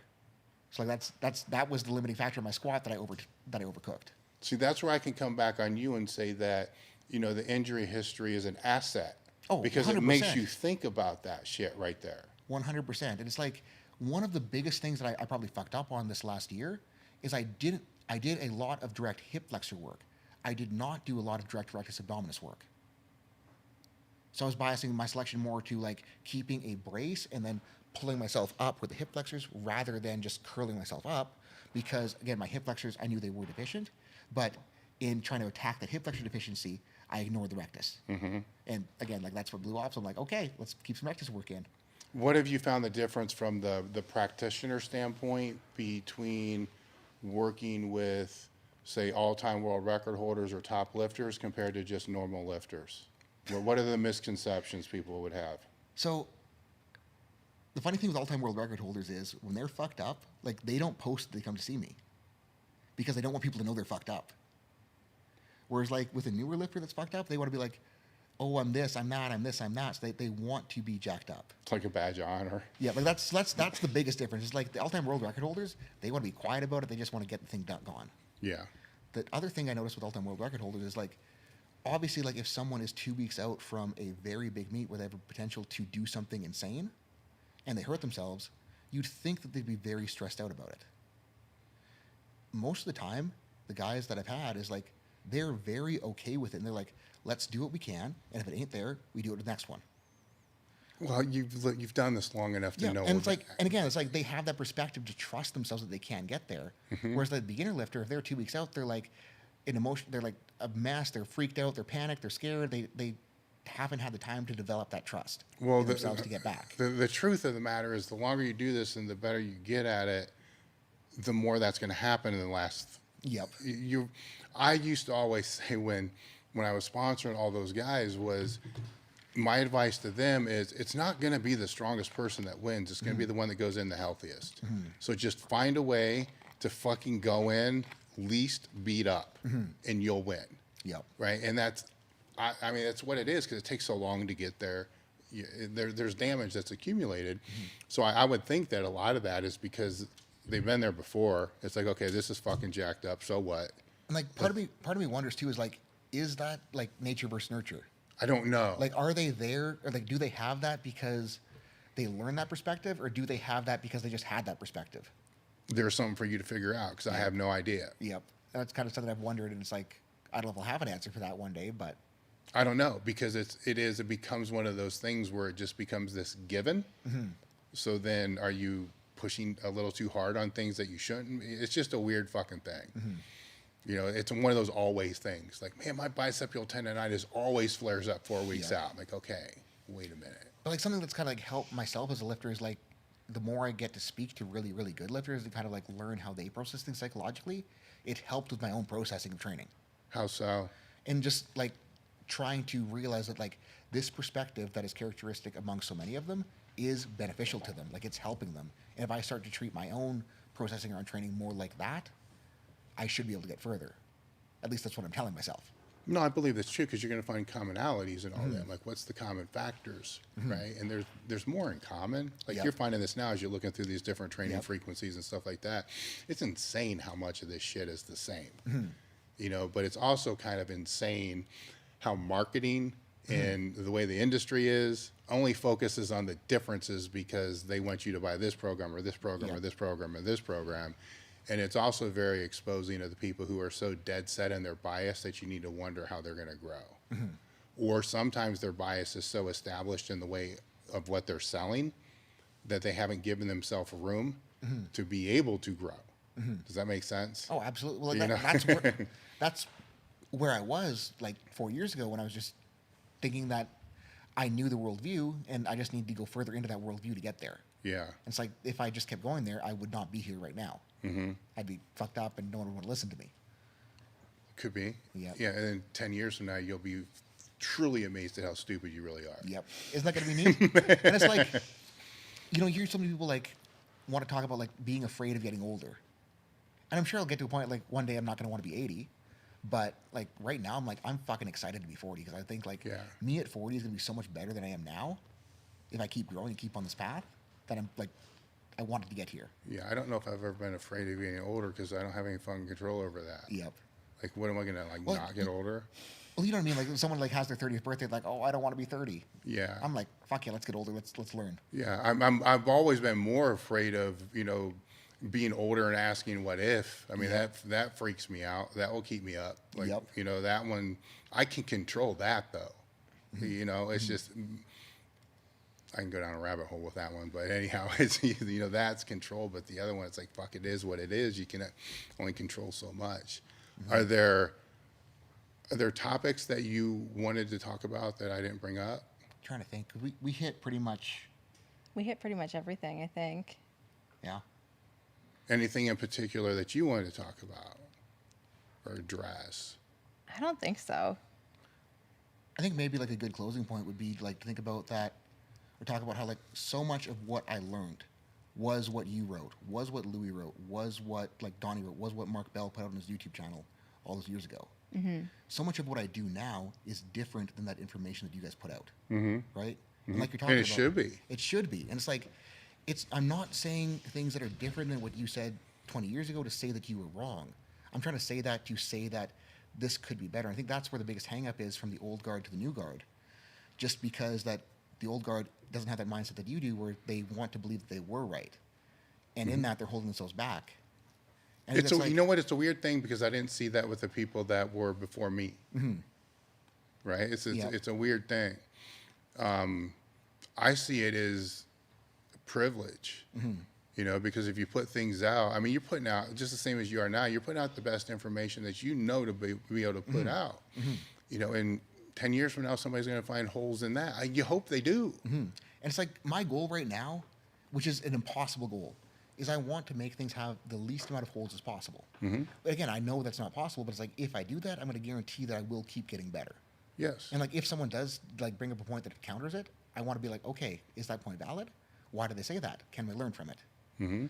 But kind of what I wanted to bring home with that too is that like in Chiro school, there was a Maxwell Planck quote on the wall. And the quote was that, I forget the exact quote, something, I'm going to paraphrase this because my brain is dead with all the travel and sleep, but basically that for a new scientific truth to come through, to be accepted by the populace, the old generation has to die out. And the irony of that being in Chiro school is like chiropractic is this profession that's so far behind the research, and they don't want to change. They want to still admit that they are totally right in that their theory of the subluxation, blah, blah, blah, blah, blah, that we can kind of apply the same thing to training. It's like we can either hold on to what we have or we can learn and get better and grow from it. And I'm kind of at this unique point in my life or with my timing in this where I got to learn from all of you guys when you were in your primes, and I'm kind of like the first generation that is post that. Yeah, I mean, And that makes it it's no, a cool, no, it's no. a cool place to be in. No, it's a cool place for me to be in because I now see these things, Yep. right? Where with that quote that you're talking about, I see that as a way to kill an entire profession. Yep.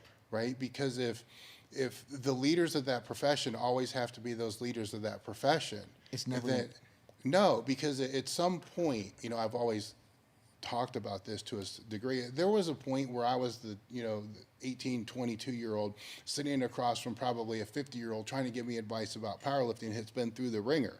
And I'm on that side of the table like, oh man, shut the fuck up. You ain't doing shit no more. I'm fucking doing it. I still remember what it was like to be on that side of the table, but now I'm on this side. You know, so when I'm communicating, I'm not like doing it in the way those people were doing it to me because I know what that was like. They forgot what they were like when they were there, when they were still eager to learn, when they were still willing to fucking squat 8 hours a day and do anything to be able to get better. You know, they're just here like, man, you don't need to do this, you don't need to do this, you know, just, and it was all with good intent, but it was, the message was shitty. And at a certain point in time, you know, people are going to age to a point to where the person isn't even going to want to sit at the table with the guy. You don't want to sit there with the 80-year-old guy. You know, so at some point in time, the 80-year-old guy is going to need like a 40-year-old guy to be able to communicate to the 20-year-old guy, right? So that's with what you're talking about while you were in school, that's fucked up, right? Because it contradicts itself. Because if the professor or whoever who's speaking is under 30 years old, it just contradicted what they wrote. Absolutely. Right? With where you are now, like, so then, like with me, like my entire desire to get better right now, knowledge-wise, is selfish still. Yeah. How did you make that shift now that you're not the one trying to squat as much as you can?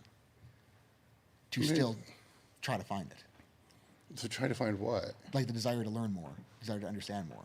I'm curious as fuck about this, right? Because now it's a little bit different because now it's like, well, I've always kind of had that, right? Because I didn't grow up through West Side. You know, I trained high frequency before that. Maybe not the same way it is now. So I never bought into this thing that this shit doesn't work. I had 3 elite totals.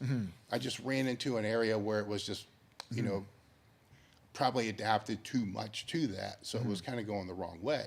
But I never had this mindset like this won't work. You know, it was more a mindset of it might be able to get you to a certain point, but then you need something better to be able to get there. And going back, I might have thought at that time that something better was that training, but not really fully understanding what that something better was the process of being able to really start to figure out how to auto-regulate every aspect of training, from the warm-up to the work sets to what weight are we going to load on next? Or maybe we don't want to do this. Maybe I want to do this instead.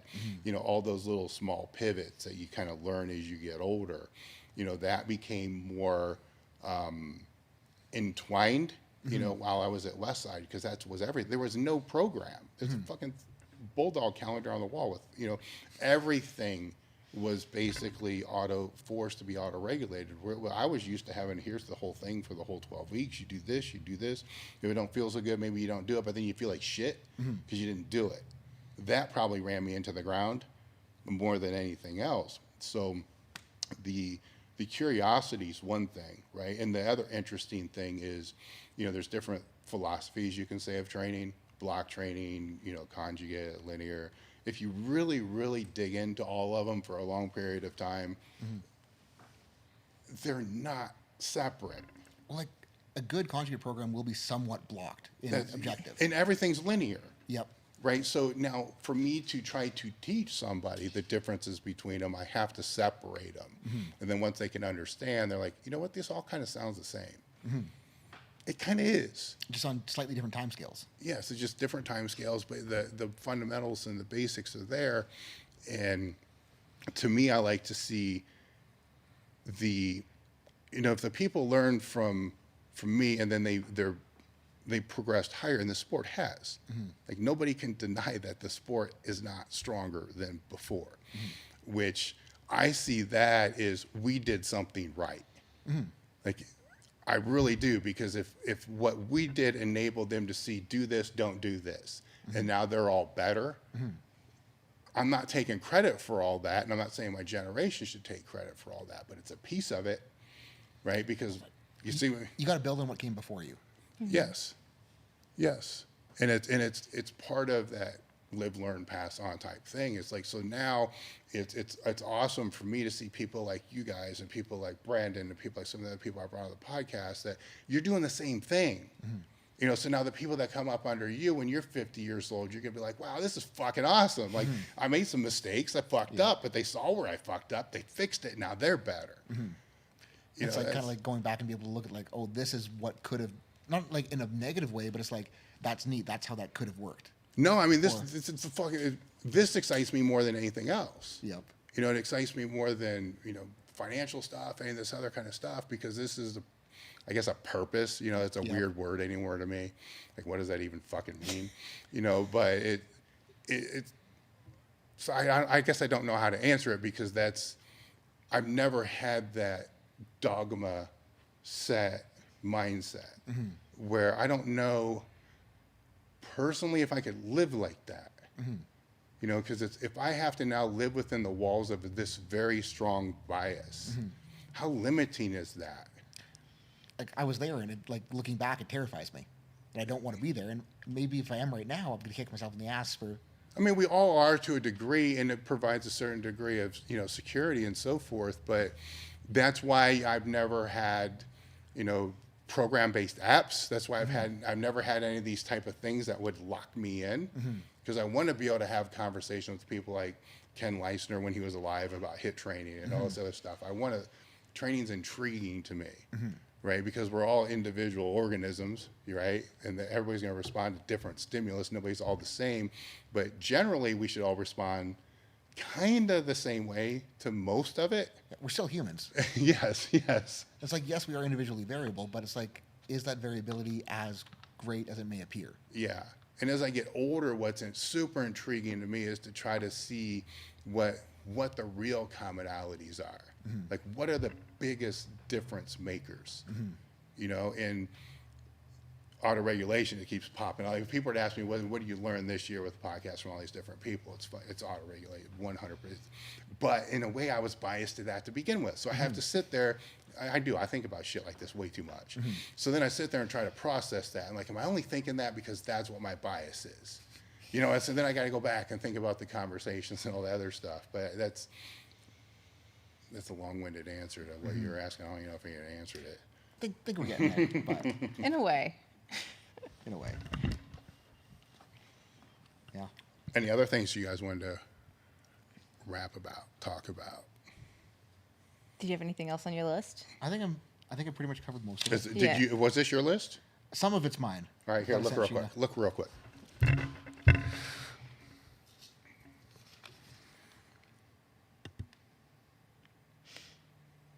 I think, the last thing that I should cover is just like, I want to take this job friggin' seriously, because never in a million years would I thought that I could make a living through powerlifting. I want to understand that it is a privilege to do so, and that I'm grateful for it. And that's really, I guess, the last thing that I need to really say about this is I'm stoked to be here. So thank you so much. No, I mean, to me, that's awesome to hear, because I grew up in a generation where people told me I could never do that. You know, so now that, you know, people are doing it, Yeah. you know, it's like, this awesome. And there's multiple ways you know, that can people do it. So now I hope now that when people are, say they're teenagers or whatever, like, man, I'd love to be able to make a living, just, you know, something to do with the weight room, that they're not being told, oh, that's stupid, you can't make money doing that stuff.